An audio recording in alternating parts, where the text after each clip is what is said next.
അതെടുത്തിട്ടല്ലേ?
Good evening, good evening, good evening.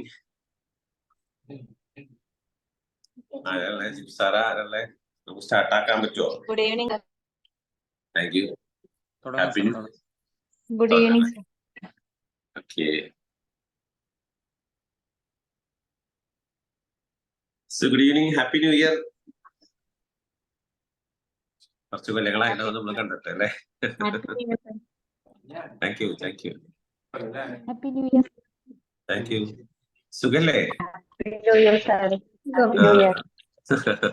Thank you, thank you. Same to you, same to you. Deepam, Shamshad, എല്ലാം നമ്മുടെ പഴയ ആൾക്കാരുടെ പേരുകൾ കാണുമ്പോൾ ഒരു സന്തോഷം. ജസീല, വിക്ക്,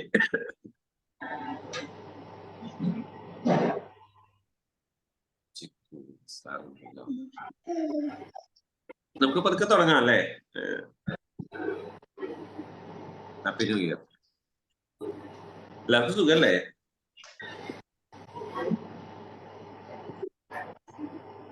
സുഖാണെന്ന് പറയാം. ആരാ ഞാൻ പറഞ്ഞു? നിഷ അൺമ്യൂട്ടൊക്കെ ആയിട്ട് ഇരിക്കണില്ല, അപ്പൊ ഒന്ന് സുഖാന്ന് പറഞ്ഞൂടെ?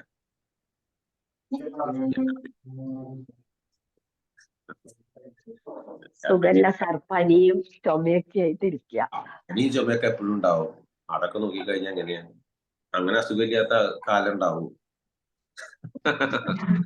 അതിന് സന്തോഷിക്കുന്നത് അല്ലാണ്ട് എന്താ.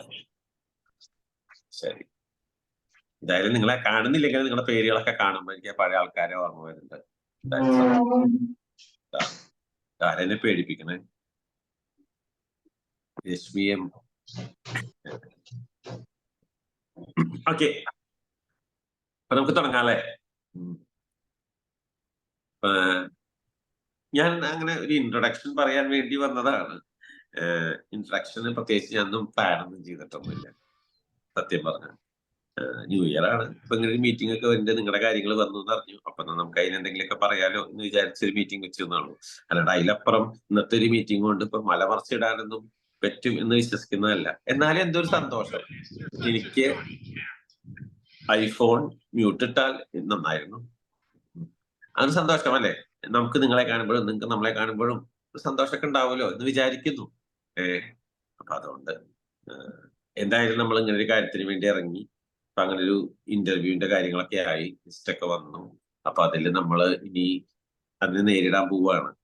അപ്പൊ അതിന്റെ കുറെ കാര്യങ്ങളൊക്കെ ഉണ്ട്. അപ്പൊ അതൊക്കെ നമുക്ക് അതിന്റെ എക്സ്പേർട്ട് ആയിട്ടുള്ള ആൾക്കാരൊക്കെ പറഞ്ഞു തരും. സത്യം പറഞ്ഞാൽ ഞാനങ്ങനെ അധികം ഇന്റർവ്യൂ അറ്റൻഡ് ചെയ്തിട്ടുള്ള ആളൊന്നല്ല. അപ്പൊ എനിക്ക് അങ്ങനെ ഒരുപാട് ഇന്റർവ്യൂ നേരിടേണ്ട അനുഭവങ്ങളൊന്നും പറഞ്ഞു തരാൻ സത്യം പറഞ്ഞാൽ അറിയില്ല.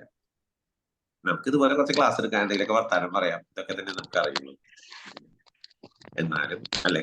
അപ്പൊ എനിക്ക് തോന്നുന്ന കാര്യം ഞാൻ പറഞ്ഞു, ഞാനൊന്നും പ്ലാൻ ചെയ്തിട്ട് പറഞ്ഞല്ല കേട്ടോ. ആദ്യമേ നിങ്ങൾ എല്ലാവരും സ്വാഗതം ചെയ്യുന്നു കേട്ടോ ഈ മീറ്റിംഗിലേക്ക്. ഒരു ഔപചാരികതയുടെ പേരിൽ സ്വാഗതം ചെയ്യുന്നു. പിന്നെ എപ്പോഴും എനിക്ക് തോന്നിയിട്ടുള്ള ഒരു കാര്യം, എന്തും നമുക്കിപ്പോ ഇത് ഇന്റർവ്യൂവിൽ ചിലപ്പോൾ ചില ആളുകൾ അപ്രോച്ച് ചെയ്യുന്നത് തന്നെ എനിക്ക് തിയറിയിൽ എനിക്ക് ഇത്രയാണ്, മറ്റേ ആൾക്ക് ഇന്ന എത്രയായിരിക്കാം, അപ്പൊ അത്രയുണ്ടെങ്കിൽ ഇത്രയാകുമോ, ഇത്രയുണ്ടെങ്കിൽ അത്രയാകുമോ, അപ്പൊ ഞാൻ ഓൾറെഡി മറ്റേ ലിസ്റ്റിലല്ലേ, അവള് മറച്ച ലിസ്റ്റിലല്ലേ. ഇതൊന്നും ആലോചിക്കണ്ട. ഒരു ഇന്റർവ്യൂവിനല്ലേ പോണേ. ഇന്റർവ്യൂവിൽ നിങ്ങൾ നിങ്ങളായിട്ട് പ്രസന്റ് ചെയ്യുക. നമ്മൾ ഇതൊക്കെ ആലോചിച്ചിട്ട് ഇപ്പൊ എന്താ കാര്യം? ഇതൊന്നും മാറ്റാൻ നമുക്ക് പറ്റുമോ?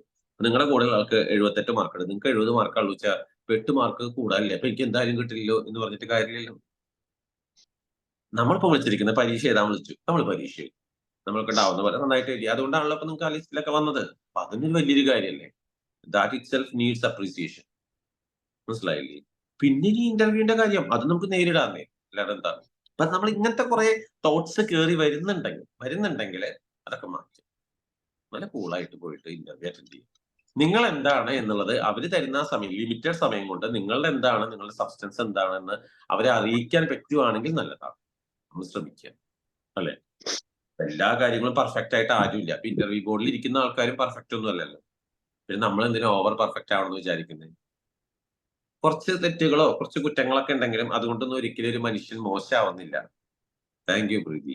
അല്ല, ഞാൻ ആ സന്തോഷത്തിന് വേണ്ടിയിട്ടാ വന്നത്, അല്ലാണ്ട് എനിക്കൊന്നും പറഞ്ഞു തരാനൊന്നുമില്ല. എനിക്ക് പറയാനുള്ള കാര്യങ്ങൾ ഇതാണ്. കൂളായിട്ട് അറ്റൻഡ് ചെയ്യുക, നല്ല ഹാപ്പി ആയിട്ട് പോയിട്ട് പ്ലസന്റ് ആയിട്ട് പോയിട്ട് അറ്റൻഡ് ചെയ്യുക. കിട്ടിയില്ലെങ്കിൽ ഇപ്പൊ ഈ ഒരു ജോലി മാത്രം വെച്ചിട്ടല്ലോ നമ്മളൊക്കെ ജീവിക്കുന്നത്, അല്ലെ. എല്ലാവർക്കും അവരുടേതായിട്ടുള്ള എന്തെങ്കിലും വഴിയൊക്കെ കാണാൻ നമ്മൾ ശ്രമിക്കുന്നുണ്ട്. അല്ലാണ്ട് നമ്മൾ ആയുർവേദ കോളേജിൽ കയറിയത് ഇങ്ങനെ ഒരു PG എടുക്കുമെന്നും അതിനൊപ്പം ഇങ്ങനെ ഒരു ട്യൂട്ടർ വരുന്നു, ആ ട്യൂട്ടർ എനിക്ക് തന്നെ കിട്ടുമെന്നോ 100% വിചാരിച്ചിട്ടൊന്നും അല്ലല്ലോ. അല്ലേ, ഓരോ വഴിക്ക് അങ്ങ് പോയി അങ്ങനെ അങ്ങനെ എത്തി ഇങ്ങനെ പോയിക്കൊണ്ടിരിക്കുന്നു. ആ യാത്ര അങ്ങ് തുടരുകയാണെന്നേ. അതിന്റെ ഇടയിൽ വന്നിട്ടുള്ള ഒരു ചെറിയ ഒരു കാര്യം മാത്രം നമുക്കൊന്ന് ശ്രമിച്ചു നോക്കാം. ആവട്ടെ, ഇനി ആയില്ലെങ്കിൽ വേണ്ടാന്ന്, അല്ലാണ്ട് ഇപ്പൊ എന്താ ചെയ്യാൻ പറ്റുക. ഇന്റർവ്യൂല് നമുക്ക് കിട്ടിയില്ല വെച്ചിട്ട് നമുക്കിനി ബാക്കി മുന്നോട്ടുള്ള യാത്ര നമ്മൾ നിർത്താനൊന്നും പോകില്ലല്ലോ. പിന്നെന്താ, ഓവറായിട്ട് എനിക്കതാ പറയുള്ളൂ. ഓവറായിട്ട് നമ്മളൊരു എന്താ പറയാ പൊട്ടിത്തെറിക്കുന്ന ഒരു ബലൂണിന്റെ പോലെ അവരുടെ മുമ്പിൽ പോയി ഇരിക്കേണ്ട കാര്യമില്ല. Thank you.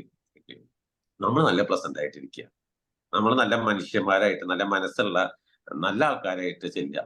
പിന്നെ ഇന്റർവ്യൂവിന്റെ ടിപ്സ് ഒക്കെ വേറെ പറയൂട്ടോ, അതൊക്കെ വേറെ പറയാം. അപ്പൊ അതൊന്നും എനിക്ക് പറയേണ്ട കാര്യമില്ല, അതുകൊണ്ടാണ് ഞാൻ അങ്ങനെ പറഞ്ഞത്. അപ്പൊ എനിക്ക് നിങ്ങളോട് പറയാനുള്ളത്, ഞാൻ നേരത്തെ പറഞ്ഞൊരു കാര്യം തന്നെ, വെറുതെ ബാക്കിയുള്ളവർ അങ്ങനെയായിരിക്കും ഇങ്ങനെയായിരിക്കും അതെന്തായിരിക്കും ഇതെന്തായിരിക്കും ഇതൊന്നും നമ്മൾ ആലോചിക്കേണ്ടത്. അപ്പൊ അയ്യോ അത് ചോദിക്കൂ ഇത് ചോദിക്കൂ. PG ഒക്കെ പഠിച്ച ആൾക്കാരല്ലേ, ആ ചോദിച്ചാൽ നിങ്ങൾക്ക് ആലോചിച്ച് കിട്ടാവുന്ന അങ്ങോട്ട് പറയാ, കിട്ടില്ല എന്നാ പറയാം. അത്രേ ഉള്ളൂ. അല്ലാണ്ട് ഇപ്പൊ എല്ലാം പഠിച്ചു പോയിട്ട് ഒരാൾക്ക് ഇന്റർവ്യൂ അറ്റൻഡ് ചെയ്യാൻ പറ്റുമോ? എല്ലാവർക്കും ഹൈറ്റാണ്. അങ്ങനെ ഞാൻ ഇതാണോ ശരിക്കും അതിന്റെ വേ എന്ന് ചോദിച്ചാൽ എനിക്ക് അറിയില്ല കേട്ടോ. പഠിക്കണ്ടെന്നല്ല സാറ് പറയുന്നത്, അല്ലെങ്കിൽ ഞാൻ പറയുന്നത് പഠിക്കണ്ടെന്നല്ല കേട്ടോ. പഠിക്കുക, വായിക്കുക, പ്രിപ്പയർ ചെയ്യുക. ഇതോടുകൂടി ലോകം അവസാനിക്കുന്നില്ല എന്ന് മനസ്സിലാക്കുക. 2024 അല്ലേ, ഇനി നമുക്ക് ഒരുപാട് മുന്നോട്ട് പോവാല്ലേ. നമുക്കൊക്കെ വഴി ഉണ്ടാവുന്നേ, വഴിയൊന്നും അങ്ങനെ വഴിമുട്ടി നിൽക്കൊന്നുമില്ല. അങ്ങനെയൊന്നും വിചാരിക്കണ്ട. ഇപ്പൊ ഇത് കിട്ടിയില്ലെങ്കിൽ വഴിമുട്ടി നിൽക്കൊന്നുമില്ല. നമുക്ക് മുന്നോട്ട് പോയേ പറ്റൂ. അതാണ് ഉദ്ദേശിച്ചത്. വഴിമുട്ടി നിന്നില്ലേ, എന്ത് വന്നാലും നമുക്ക് മുന്നോട്ട് പോയേ പറ്റൂ. അപ്പൊ അത് ഇനിയിപ്പോ ഇത് ശരിയായാലും അടുത്ത എന്താ നോക്കും. അതിനെ നമ്മൾ ശ്രമിച്ചു, കിട്ടിയില്ല, അത്രയല്ലേ ഉള്ളൂ. അങ്ങനെ ധൈര്യമായിട്ടിരിക്കുക. എന്നാൽ നിങ്ങളുടെ നല്ല രീതിയിൽ അതിനെ പ്രസന്റ് ചെയ്യാൻ ശ്രമിക്കുക. മനസ്സിലായില്ലേ? നിങ്ങളുടെ നല്ല വശം അവിടെ വരണം എന്നുണ്ടെങ്കിൽ തീർച്ചയായിട്ടും നിങ്ങൾ കൂളായി കാമായിട്ടിരിക്കണ്ടേ. അപ്പൊ ഇന്റർവ്യൂ ബോർഡിൽ കാണുമ്പോൾ നമ്മൾ വിഷ് ചെയ്ത് ബാക്കി കാര്യങ്ങൾ അവർ പറയും, അതൊന്നും ഞാൻ പറയുന്നില്ല. അപ്പൊ നിങ്ങളുടെ ആ ഒരു പോസിറ്റിവിറ്റി ഫീൽ ചെയ്യിപ്പിക്കാൻ നോക്കുകയാണ് വേണ്ടത്. നമ്മുടെ പേടിച്ചരണ്ട പോലെ, അല്ലെ, ഒരു സാറല്ലേ അല്ലെങ്കിൽ ഒരു ടീച്ചർ അല്ലേ, ആ ഒരു ലെവലിലേക്ക് നമ്മൾ പോകണമെങ്കിൽ ആ ഒരു ലെവൽ ഓഫ് എന്താ പറയാ നോളജ് മാത്രമല്ലല്ലോ, അപ്രോച്ച് ആയിക്കോട്ടെ, ആ പോസിറ്റീവ്നെസ് ആയിക്കോട്ടെ, അങ്ങനെ കുറെ കാര്യങ്ങൾ അവിടെ ഇല്ലേ. ഒരു കുട്ടികൾക്ക് കാണുമ്പോ നിങ്ങൾ പറയാറുണ്ട്, കാണുമ്പോൾ ഒരു സന്തോഷം എന്ന് പറയുന്നുണ്ട്, അല്ലെ. ആ സന്തോഷം നമുക്ക് എന്റെ അറിവ് കൊണ്ടൊന്നും അല്ലല്ലോ, മറിച്ച് നമുക്കൊരു സന്തോഷമുണ്ട് ആ ഒരു ആത്മാർത്ഥത ഉള്ളത് കൊണ്ട്, അല്ലേ. അങ്ങനെ സിൻസിയർ ആയിട്ട് നമ്മൾ കൂളായിട്ട് അങ്ങ് പ്രസന്റ് ചെയ്യാൻ, അല്ലാണ്ട് വേറെ നമ്മള് ഹാപ്പി ആയിട്ടിരിക്കുക, ഹാപ്പി ആയിട്ട് പഠിക്കുക, ഹാപ്പി ആയിട്ട് പോയിട്ട് ഇന്റർവ്യൂ അറ്റൻഡ് ചെയ്യുക. കിട്ടിയാൽ ഹാപ്പി കിട്ടിയില്ലെങ്കിൽ ഹാപ്പി ആവുക. ഇത്ര എനിക്ക് പറയാനുള്ളൂ. സത്യമായിട്ട് ഞാനൊന്നും പ്രിപ്പയർ ചെയ്തിട്ടല്ല കേട്ടോ. അതാ ഞാൻ പറഞ്ഞത്, ഞാൻ ഇൻട്രോ പറയേണ്ട ഒരാളൊന്നും അല്ല ശരിക്കും. കാരണം ഞാൻ ഒന്നും നോക്കിയിട്ടല്ല പറഞ്ഞത്. പക്ഷെ എനിക്കൊന്നും തോന്നി, അത് മതിയെന്ന് തോന്നി. നിങ്ങളത് കാണാം, അല്ലെങ്കിൽ നിങ്ങൾക്ക് എന്നെ ഒന്ന് കാണാം, പിന്നെ നമുക്ക് നേരിടാം. അത്ര തന്നെയാണ്. നന്നായിട്ട് അറിയുന്ന കാര്യങ്ങൾ നല്ല രീതിയിൽ പഠിക്കുക, ഐ മീൻ പ്രസന്റ് ചെയ്യാൻ ശ്രമിക്കുക. അറിയാത്ത കാര്യങ്ങൾ അറിയില്ല എന്ന് പറയാം. നല്ല സൂപ്പർ ആയിട്ട് ഇന്റർവ്യൂ അറ്റൻഡ് ചെയ്തിട്ട് പോകില്ല. ബാക്കി പറഞ്ഞ പോലെ വരട്ടെ. വണ്ടി വീണ്ടും ഓടുക. മനസ്സിലായില്ലേ? ഇതൊക്കെ വഴിയിൽ ഇങ്ങനെ ഉണ്ടാവും. ഇതൊന്നും കണ്ട് നിന്ന് കഴിഞ്ഞാൽ നമ്മുടെ കാര്യം നടക്കില്ല. കിട്ടട്ടെ, കിട്ടിയില്ലെങ്കിൽ മുന്നോട്ട് പോകണ്ടേ. ഇതൊന്നും ഇല്ലെങ്കിൽ നമുക്ക് ജീവിക്കണ്ടേ. പിന്നെ എന്തുട്ടാ, മുന്നോട്ട് പോകാൻ തന്നെ. വണ്ടി വിട്ടോ, അതിങ്ങനെ പോയിക്കൊണ്ടിരിക്കട്ടെ. അതിന്റെ ഇടയിൽ നമുക്ക് വരുന്ന കാര്യങ്ങൾ നോക്കാം കേട്ടാ. ഇതാണ് ഇൻട്രൊഡക്ഷൻ ആയിട്ട് പറയേണ്ടതെന്ന് പോലും എനിക്കറിയില്ല. എന്തായാലും നിങ്ങളെ കണ്ടതിൽ സന്തോഷമുണ്ട്. ഇങ്ങനെ ഒരു മീറ്റിംഗിലേക്ക് എല്ലാവരെയും സ്വാഗതം ചെയ്യാണ്. ഇപ്പൊ ജിബി സാറും എല്ലാവരും ഉണ്ട്. പിന്നെ കിട്ടിയിട്ടുള്ള ആളുകൾ നിങ്ങളോട് അവർ ചെയ്തിട്ടുള്ള കാര്യങ്ങളൊക്കെ പറയും. അതൊക്കെ കേൾക്കുമ്പോൾ നിങ്ങൾക്ക് പറ്റാവുന്ന കാര്യങ്ങൾ നിങ്ങൾ ഒരിക്കലും അവരാവാൻ നമുക്ക് പറ്റില്ലല്ലോ. അല്ല, അവരവരാണ്, നിങ്ങൾ നിങ്ങളാണ്. പക്ഷെ അവർ ചെയ്ത കാര്യങ്ങളൊക്കെ മനസ്സിലാക്കി നിങ്ങളതായിട്ട് രീതിയിൽ നിങ്ങൾ ചെയ്യാൻ ശ്രമിക്കുക. എന്നിട്ട് നല്ല രീതിയിൽ പ്രസന്റ് ചെയ്യാം. അവിടെ പോയിട്ട് നമ്മളൊരു എന്താ പറയാ നെഗറ്റീവ് ആക്കി കൊണ്ടുവരരുത്. അത് മാത്രമേ ഉള്ളൂ എനിക്ക് പറയാം. പോസിറ്റീവായിട്ട് പോവുക, പോസിറ്റീവായിട്ട് ഇന്റർവെറ്റ് ചെയ്യുക. കിട്ടിയില്ലെങ്കിൽ നല്ല പോസിറ്റീവായിട്ട് ഇറങ്ങി വരും. ഓക്കെ അല്ലേ? അതുപോലെ അത് മതി. ഒരിക്കൽ കൂടി എല്ലാവരും കണ്ടില്ലെങ്കിൽ പോലും നിങ്ങളെ പേരുകൾ കാണുമ്പോൾ നിങ്ങളെ കണ്ട പോലെയൊക്കെ തന്നെയല്ലേ കേട്ടാ. എല്ലാവരും കണ്ടതിൽ സന്തോഷം. അപ്പൊ ഞാൻ ഈ സെക്ഷനിലേക്ക് എല്ലാവരെയും സ്വാഗതം ചെയ്യാണ്. ഇനി അടുത്തത് ഏറ്റവും പ്രിയപ്പെട്ട ജിബി സാറ് നിങ്ങളോട് സംസാരിക്കും. അപ്പൊ സാറ് കുറച്ച് കാര്യങ്ങളൊക്കെ പറയും. ഓക്കെ, അപ്പൊ once again welcome you all to this meeting and happy to see you all and wishing you once again. English പറഞ്ഞോട് പേടിക്കൊന്നും വേണ്ട കേട്ടോ. സാറിന് ഇംഗ്ലീഷിന്റെ പ്രേതം കയറുന്ന വിചാരിക്കരുത്. ജസ്റ്റ് ഒരു ഇംഗ്ലീഷിന്റെ ഒരു ബാച്ചിന്റെ ഡിസ്കഷൻ കഴിഞ്ഞിട്ട് ഇപ്പൊ ഇറങ്ങിയതാണ്, അതുകൊണ്ടാണ് കേട്ടോ, ഒന്നും വിചാരിക്കരുതേ. അപ്പൊ ഹാപ്പി ന്യൂ ഇയർ. എല്ലാവർക്കും ഹാപ്പി. എല്ലാവർക്കും ജീവിതത്തിൽ നല്ലത് വരട്ടെ, നല്ല ആൾക്കാരായി വരട്ടെ, നല്ല ഡോക്ടേഴ്സ് ആയിട്ട് വരട്ടെ. എല്ലാവർക്കും ഓൾ ദ ബെസ്റ്റ്. ജിബി സാറേ കേൾക്കാലോ അല്ലേ? ഹലോ, ക്ലിയർ ആണല്ലോ? കേൾക്കാം, കാണാനില്ല. Thank you Hari sir. അപ്പൊ എല്ലാവർക്കും ഹാപ്പി ന്യൂ ഇയർ 2024 അല്ലെ? സൂപ്പർ ആവട്ടെ. എനിക്കും ഹരി സാറിനൊക്കെ ജോലി കിട്ടിയ കൊല്ലം, സർക്കാർ ജോലി കിട്ടിയ കൊല്ലം 2006 അപ്പൊ നിങ്ങൾക്കും സർക്കാർ ജോലി കിട്ടിയ കൊല്ലമായി മാറട്ടെ 2024 ആത്മാർത്ഥമായിട്ട് ആശംസിക്കുന്നു. അപ്പോൾ ഇന്ന് നിങ്ങൾക്ക് ഇപ്പൊ നിങ്ങളുടെ എക്സ്പീരിയൻസ് ഷെയർ ചെയ്യാൻ വേണ്ടിയിട്ട്, അതായത് ഏറ്റവും അടുത്ത് തന്നെ PSC ക്വാളിഫൈ ചെയ്ത ജയേഷൻ ഡോക്ടർ ഉണ്ട്, അതുപോലെ പ്രജിത ഡോക്ടർ ഉണ്ടാവും. അവര് ഞാൻ സ്വാഗതം ചെയ്യാണ്. അപ്പൊ അവരും നിങ്ങൾക്ക് അവരുടെ ഏറ്റവും ലേറ്റസ്റ്റ് ആയിട്ടുള്ള മൊമെന്റ്സ് അവര് നിങ്ങളായിട്ട് ഷെയർ ചെയ്യും കേട്ടോ. അപ്പോൾ അതാണ് നമ്മുടെ ഏറ്റവും പ്രധാനപ്പെട്ട ഹൈലൈറ്റ്. അപ്പൊ ഞാനും ഹരിസാറും ഒന്ന് നിങ്ങളെ മുഖം കാണിക്കുക എന്നുള്ള ഉദ്ദേശത്തിലാണ് വന്നത്, ജനറൽ ആയിട്ടുള്ള കാര്യങ്ങൾ. അപ്പൊ ഹരിസാർ പറഞ്ഞതിന്റെ ഏറ്റവും നട്ഷൽ പോയിന്റ് ആണ് എന്ന് പറഞ്ഞാൽ, ഇന്റർവ്യൂവിന് നിങ്ങൾ എല്ലാവരും മനസ്സിലാക്കിക്കോളൂ, നിങ്ങളുടെ അറിവ് പരിശോധിക്കുന്ന ഒരു ഇതല്ല, അറിവ് എത്ര എന്ന് അളക്കാനല്ല ഇന്റർവ്യൂ. പലപ്പോഴും പല കുട്ടികൾക്കുള്ള ഒരു തെറ്റായ ധാരണയാണത്. മാക്സിമം പഠിച്ചിട്ട് പോവുക, എല്ലാ ഏരിയയും കവർ ചെയ്യാൻ വേണ്ടിയിട്ട് പഠിക്കുന്ന എന്നിട്ട് വെപ്രാളപ്പെട്ട് പഠിക്കുന്ന ഒരു പ്രവണത ചിലപ്പോൾ ചിലർക്കൊക്കെ കണ്ടിട്ടുണ്ട്. പഠിക്കണ്ട എന്നല്ല, നേരത്തെ പറഞ്ഞ പോലെ നിങ്ങൾ ആ ജോലിക്ക് എലിജിബിൾ ആണോ, അറിവൊഴിച്ചു ബാക്കി കാര്യങ്ങൾ. അറിവ് എന്താ കാരണം എന്ന് വെച്ചാൽ, അറിവ് ഓൾറെഡി നിങ്ങളുടെ പരീക്ഷിച്ചു കഴിഞ്ഞു, നിങ്ങൾക്ക് അറിവുള്ളവരാണെന്ന് മനസ്സിലായി. അതാണ് റിട്ടേൺ ടെസ്റ്റ്, അല്ലെങ്കിൽ നമ്മളുടെ ടെസ്റ്റ് കഴിഞ്ഞല്ലോ. ആ ടെസ്റ്റാണ് നിങ്ങൾക്ക് അറിവുണ്ടോ എന്നുള്ള ചെക്ക് ചെയ്യുന്ന സ്ഥലം. അത് കഴിഞ്ഞു. ഇനി ബാക്കിയുള്ള മേഖല, അതല്ലാതെയും നമുക്കൊരു ജോലിക്ക് അർഹത വേണമല്ലോ അല്ലെ? അപ്പൊ ആ അർഹത നിങ്ങൾക്ക് ഉണ്ടോ എന്ന് ചെക്ക് ചെയ്യുന്നതാണ് ഇന്റർവ്യൂ എന്ന് പറയുന്നത്. അപ്പോ ഹരിസാറ് പറഞ്ഞ പോലെ തന്നെ ബാക്കിയുള്ള മേഖല എന്ന് പറഞ്ഞാൽ, പ്ലസന്റ് ആയിട്ടുള്ള ഒരു കാര്യത്തെ നമ്മൾ എങ്ങനെ അപ്രോച്ച് ചെയ്യും, നമ്മൾ എങ്ങനെയാണ് നമ്മുടെ മെന്റൽ സ്റ്റെബിലിറ്റി എങ്ങനെയാണ്, ഒരു ഇൻസിഡന്റ് വന്നാൽ നമ്മൾ അതെങ്ങനെ ഫേസ് ചെയ്യും, ഇങ്ങനെയുള്ള കാര്യമാണ്. അല്ലാതെ അറിവ് പരീക്ഷിക്കലല്ല എന്ന് നിങ്ങൾ കൃത്യമായി ധരിച്ചോളൂ. അത് അളക്കാൻ അവർക്ക് അറിയാം, കാരണം ഇത്രയും ഇന്റർവ്യൂകൾ അവർക്കറിയാം ഒരാളെ എങ്ങനെയാണ്. അപ്പൊ നമ്മൾ എങ്ങനെ പ്രസന്റ് ചെയ്യുന്നു, നമ്മളുടെ ആറ്റിറ്റ്യൂഡ് എന്താണ്, അപ്പൊ അതൊക്കെയാണ് അവര് മാർക്ക് ഇടുക. അതായത് നിങ്ങൾക്കൊരു ചോദ്യം ചോദിച്ചു, നിങ്ങൾ അറിയില്ല എന്ന് പറയുന്ന രീതി വരെ അവർ മാർക്ക് ചെയ്യും.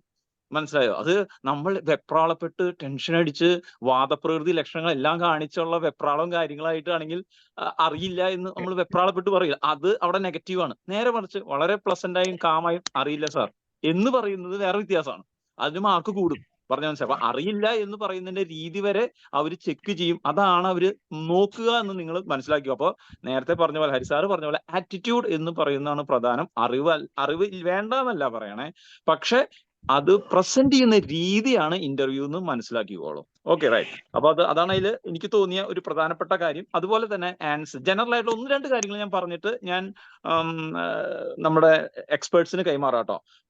ഒന്ന്, പിന്നെ നമ്മൾ പോസിറ്റീവ് ആയിട്ടുള്ള ആൻസേഴ്സ് പരമാവധി പറയാൻ ശ്രമിക്കുക, നെഗറ്റീവ് ആവരുത്. അതായത് നമ്മളിപ്പോ ഒരു ജോലി പോകുമ്പോൾ ഈ ജോലി നിങ്ങൾ എത്രത്തോളം ആത്മാർത്ഥമായിട്ടാണ് ആഗ്രഹിക്കുന്നത്, എത്രത്തോളം സിൻസിയർ ആയിട്ട് നിങ്ങൾ ഈ ജോലിയിൽ വർക്ക് ചെയ്യും എന്നൊക്കെ. അപ്പൊ അങ്ങനെ വരുമ്പോൾ ഒരിക്കലും നെഗറ്റീവ് ആയിട്ടുള്ള ആൻസേഴ്സ് അവർ പ്രതീക്ഷിക്കുന്നില്ല. ഈ ജോലിയുമായി ബന്ധപ്പെട്ട് ഉള്ള പോസിറ്റീവ് ആയിട്ടുള്ള ആൻസേഴ്സ് ആണ് പ്രതീക്ഷിക്കുന്നത്. ഫോർ എക്സാമ്പിൾ, ഇപ്പൊ ഒരു എക്സാമ്പിൾ പറയുകയാണെങ്കിൽ, എനിക്ക് മെഡിക്കൽ ഓഫീസർ കിട്ടിയില്ല, അതുകൊണ്ട് ഞാൻ ഇതിന് വന്നു, അങ്ങനെ പറയരുത്. പറഞ്ഞാൽ ഇതായിരുന്നു എന്റെ ഡ്രീം, ഇതിന് വേണ്ടിയിട്ടാണ് ഞാൻ ജീവിക്കുന്നത് എന്നുള്ള രീതി അവിടെ വരണം. ഓക്കെ റൈറ്റ്, മനസ്സിലായി എന്ന് വിചാരിക്കണം. അതുപോലെ തന്നെ ചിലപ്പോൾ ഹരിസാറിനൊക്കെ അങ്ങനത്തെ ചില എക്സ്പീരിയൻസ് ഉണ്ട്. ചിലപ്പോൾ അതായത് നമ്മൾ ചിലപ്പോൾ പ്രൊവോക്ക് ചെയ്യാൻ വേണ്ടിയിട്ട് ചിലപ്പോൾ അവർ ശ്രമിക്കും. അതൊക്കെ ഉദ്ദേശിക്കുന്നത് എന്താ വെച്ചാൽ എപ്പോഴും എന്നല്ല ഉദ്ദേശിക്കണേ, ചിലപ്പോഴൊക്കെ ചിലപ്പോൾ സംഭവിക്കാം. നിങ്ങൾ അങ്ങനെ ഒരു സിറ്റുവേഷൻ വന്നാൽ നിങ്ങൾ അതെങ്ങനെ നേരിടുക എന്ന് അവരെ അറിയാൻ വേണ്ടിയിട്ടാണ്. അപ്പൊ നമ്മൾ ഒരു കാരണവശാലും നമ്മളുടെ ശാന്തത കൈവിടാൻ പാടില്ല. അപ്പൊ അതൊന്ന് ശ്രദ്ധിച്ചോളൂ. Okay right. ചിലപ്പോൾ ഓക്കെ റൈറ്റ്. അതുപോലെ തന്നെ ഇപ്പൊ നാച്ചുറലി നമുക്ക് എല്ലാ മേഖലയും പഠിച്ചിട്ട് പോവുക എന്ന് പറയുന്നത് എളുപ്പമല്ല. അപ്പൊ അവിടെ ഒരു ടെക്നിക്ക് എന്താന്ന് വെച്ച് കഴിഞ്ഞാൽ, നമ്മളുടെ ഇഷ്ടപ്പെട്ട മേഖലയിലേക്ക് അവരെ ഡ്രാഗ് ചെയ്യുക എന്ന് പറയുന്ന ഒരു രീതിയാണ്. അത് ഇന്റർവ്യൂ അവരിപ്പോ നിങ്ങളുടെ മുഴുവൻ അറിവ് എന്നുള്ളതല്ല, നിങ്ങളുടെ പ്രസന്റേഷൻ സ്കില്ലാണ് അവർ നോക്കണേ. അപ്പൊ എല്ലാവരും ഒന്ന് മ്യൂട്ട് ചെയ്യണേ, ആരോ മ്യൂട്ട് ചെയ്യാനുണ്ടേ. അപ്പൊ നമുക്ക് അറിവുള്ള മേഖലയിലേക്ക് അവരെ എത്തിക്കുക എന്ന് പറയുന്നത് നമ്മുടെ ബുദ്ധിയാണ്. Okay right. ഫോർ എക്സാമ്പിൾ, ഇപ്പൊ നിങ്ങൾ എന്ത് ചെയ്യുന്നു എന്ന് ചോദിക്കുകയാണെന്നുണ്ടെങ്കിൽ, ഞാൻ ഇപ്പൊ നിങ്ങൾ ശല്യം സ്പെഷ്യലിസ്റ്റ് ആയിട്ട് വർക്ക് ചെയ്യുകയാണെങ്കിൽ, ഞാൻ ഇപ്പൊ കൂടുതലായിട്ട് സ്പെഷ്യലൈസ് ചെയ്യുന്നത് നീ ഇഞ്ചുറീസിന്റെ ഏരിയകളാണ്, അല്ലെങ്കിൽ സ്പോർട്സ് മെഡിസിൻ ആണ് എന്ന് വെറുതെ നമ്മൾ ചെയ്യുന്നുണ്ടോ ചെയ്യില്ലെങ്കിലും നമ്മൾ ആ മേഖല വളരെ ശക്തമായി പഠിച്ച് പോയതിന് ശേഷം നമ്മൾ അവിടെ സ്ട്രോങ് ആയിരിക്കണം കേട്ടോ. നമ്മൾ പറയണ ഏരിയ അവിടെ നമ്മൾ വീക്ക് ആവരുത്. അപ്പൊ അല്ലെങ്കിൽ ഞാൻ ഇപ്പൊ സ്പോർട്സ് മെഡിസിൻ ആണ് പ്രധാനമായിട്ട് കൈകാര്യം ചെയ്യുന്നത് എന്ന് പറയുമ്പോൾ അവരുടെ ചർച്ച മുഴുവൻ, അല്ലെങ്കിൽ അവരുടെ ചോദ്യങ്ങൾ മുഴുവൻ സ്പോർട്സിലേക്ക് വരും. നമ്മുടെ ഫേവറേറ്റ് ഏരിയ ആയിരിക്കണം അത്. അങ്ങനെ നമുക്ക് അവരെ ഡ്രാഗ് ചെയ്യാൻ പറ്റും. അപ്പൊ കുറെ സമയം ആ വഴിക്ക് അങ്ങ് പോയി കിട്ടും. മനസ്സിലായോ? അപ്പൊ അവിടെ നമുക്ക് നമ്മുടെ ശക്തമായ ഏരിയ ആണ്, നമുക്ക് സ്ട്രോങ് ആയിട്ട് പ്രസന്റ് ചെയ്യാനും പറ്റും. അപ്പൊ അതും നിങ്ങളൊന്ന് ആലോചിക്കുക. പിന്നെ നേരത്തെ ഹരിസാർ പറഞ്ഞ പോലെ തന്നെ കുറച്ച് മാർക്കേ ഉള്ളൂ, അല്ലെങ്കിൽ കാരണം ഇപ്പൊ നിങ്ങൾക്ക് മുന്നത്തെ ഇന്റർവ്യൂവിന്റെ ഒക്കെ മാർക്ക് നിങ്ങൾക്ക് നോക്കി അറിയാം, 11 to 14 മാർക്ക് വരെയാണ് ഇട്ടിരിക്കുന്നതാണ് കേട്ടിരിക്കുന്നത്. അതായത് മാക്സിമം പോയാൽ 14, മിനിമം 11. അതായത് ഒന്നും പറഞ്ഞില്ലെങ്കിലും 11 ഇടും. അപ്പൊ ഒരു 3-4 മാർക്കിന്റെ വ്യത്യാസമാണ് ഏറ്റവും നല്ല പെർഫോമറും അല്ലാത്ത ഒരാളും തമ്മിൽ വരുന്നത് എന്ന് വിചാരിച്ച് നിങ്ങൾ അത് ലാഘവത്തിൽ കാണരുത് എന്നുള്ളതാണ്. അതിനെക്കുറിച്ച് നിങ്ങൾ ബോധർ ചെയ്യണ്ട. പോയി ഗംഭീരമായിട്ട് പ്രസന്റ് ചെയ്യുക. മാർക്ക് അതാണ് ഇതാണെന്നുള്ളൊരു മുൻധാരണ അത് ആ പ്രസന്റേഷനെ നമ്മൾ ബാധിക്കും. ഇതൊന്നും നമുക്ക് പറയാൻ പറ്റില്ല. മനസ്സിലായി? എന്തും ചിലപ്പോൾ അവിടെ സംഭവിക്കാം. അപ്പൊ അതുകൊണ്ട് ഒരു മുൻധാരണയായിട്ട് നിങ്ങൾ ആ ഇന്റർവ്യൂ ബോർഡിൽ കയറേണ്ട.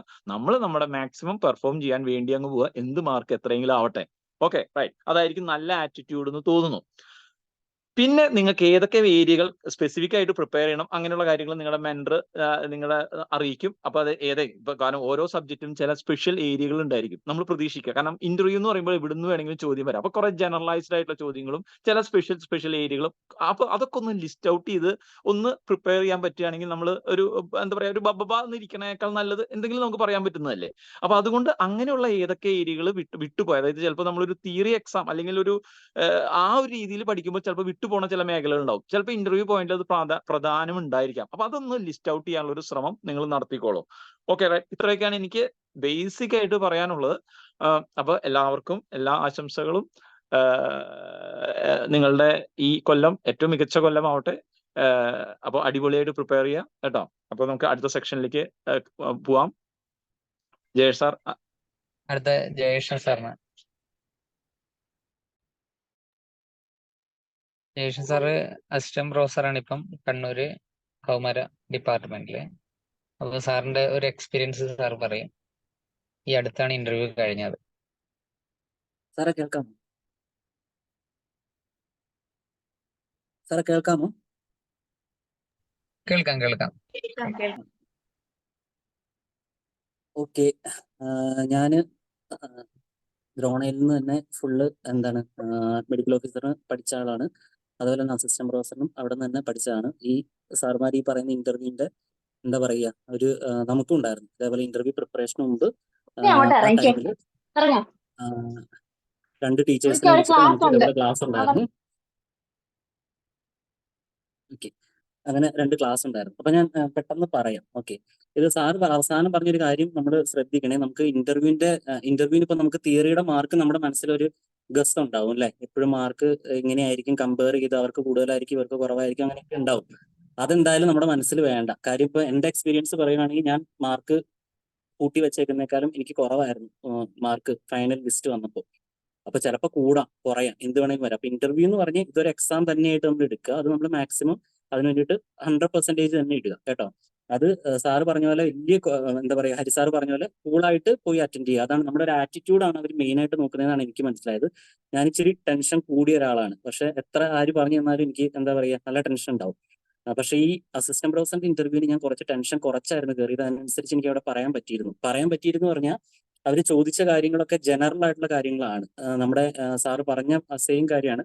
അതായത് നമ്മുടെ അറിവ് ഫുൾ അവർ ടെസ്റ്റ് ചെയ്തിട്ടുണ്ട്. സോ സബ്ജക്ട് എക്സ്പേർട്ട് ആയാലും PSC മെമ്പേഴ്സ് ആയാലും നമുക്ക് ചോദിച്ച ക്വസ്റ്റ്യൻസ് ഒക്കെ ജനറൽ ആയിട്ടുള്ള ക്വസ്റ്റ്യൻസ് ആയിരുന്നു ചോദിച്ചത് മൊത്തം.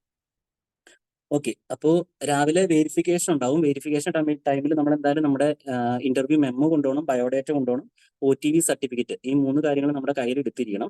അല്ല OTVയിലൊക്കെ എല്ലാം നമുക്ക് ടിക്ക് കിടപ്പുണ്ടാവും. വെരിഫിക്കേഷൻ ചെയ്തിട്ടുണ്ടെങ്കിൽ പോലും അവർ ഏതെങ്കിലും സമയത്ത് നമ്മുടെ അടുത്ത് അത് ആവശ്യപ്പെട്ട് നമ്മൾ പ്രൊഡ്യൂസ് ചെയ്യാൻ ബാധ്യസ്ഥരാണ്. എപ്പോൾ വേണം അതിൽ നമുക്ക് പ്രത്യേകം പറയുന്നുണ്ട്. OTV ഏത് സമയത്ത് വേണമെങ്കിലും സർട്ടിഫിക്കറ്റ്സ്, OTV കൂടാതെ അവർക്ക് സർട്ടിഫിക്കറ്റ്സ് ചെക്ക് ചെയ്യാമെന്ന് പറയുന്നുണ്ട്. അപ്പൊ എല്ലാവരും അതൊക്കെ നേരത്തെ ഒന്ന് എടുത്തു വെച്ചേക്കുക. ഇന്റർവ്യൂ മെമ്മോ, ബയോഡേറ്റ, OTV, ഈ 3 കാര്യങ്ങൾ. പിന്നെ നമ്മൾ രാവിലെ ചെല്ലുമ്പോൾ തന്നെ നമുക്ക് ഒരു ഇന്റർവ്യൂ വെരിഫിക്കേഷൻ റൂം ഉണ്ട്. അവിടെ ഒരു നമുക്ക് വേണ്ടിയിട്ട് കൺസേൺഡ് ആയിട്ടുള്ള ഒരു ഓഫീസർ ഉണ്ടാവും. അയാൾ നമ്മുടെ സർട്ടിഫിക്കറ്റ്സും അല്ലെങ്കിൽ ഈ പറഞ്ഞ കാര്യങ്ങൾ സർട്ടിഫിക്കറ്റ്സ് ചിലവർക്ക് വെരിഫിക്കേഷൻ ഇല്ലാത്തവർക്ക് അത് ചെയ്യാനുള്ള സൗകര്യം ഉണ്ടാവും അവിടെ. അപ്പൊ എല്ലാ സർട്ടിഫിക്കറ്റ്സും നമ്മൾ കൊണ്ടുപോവുക.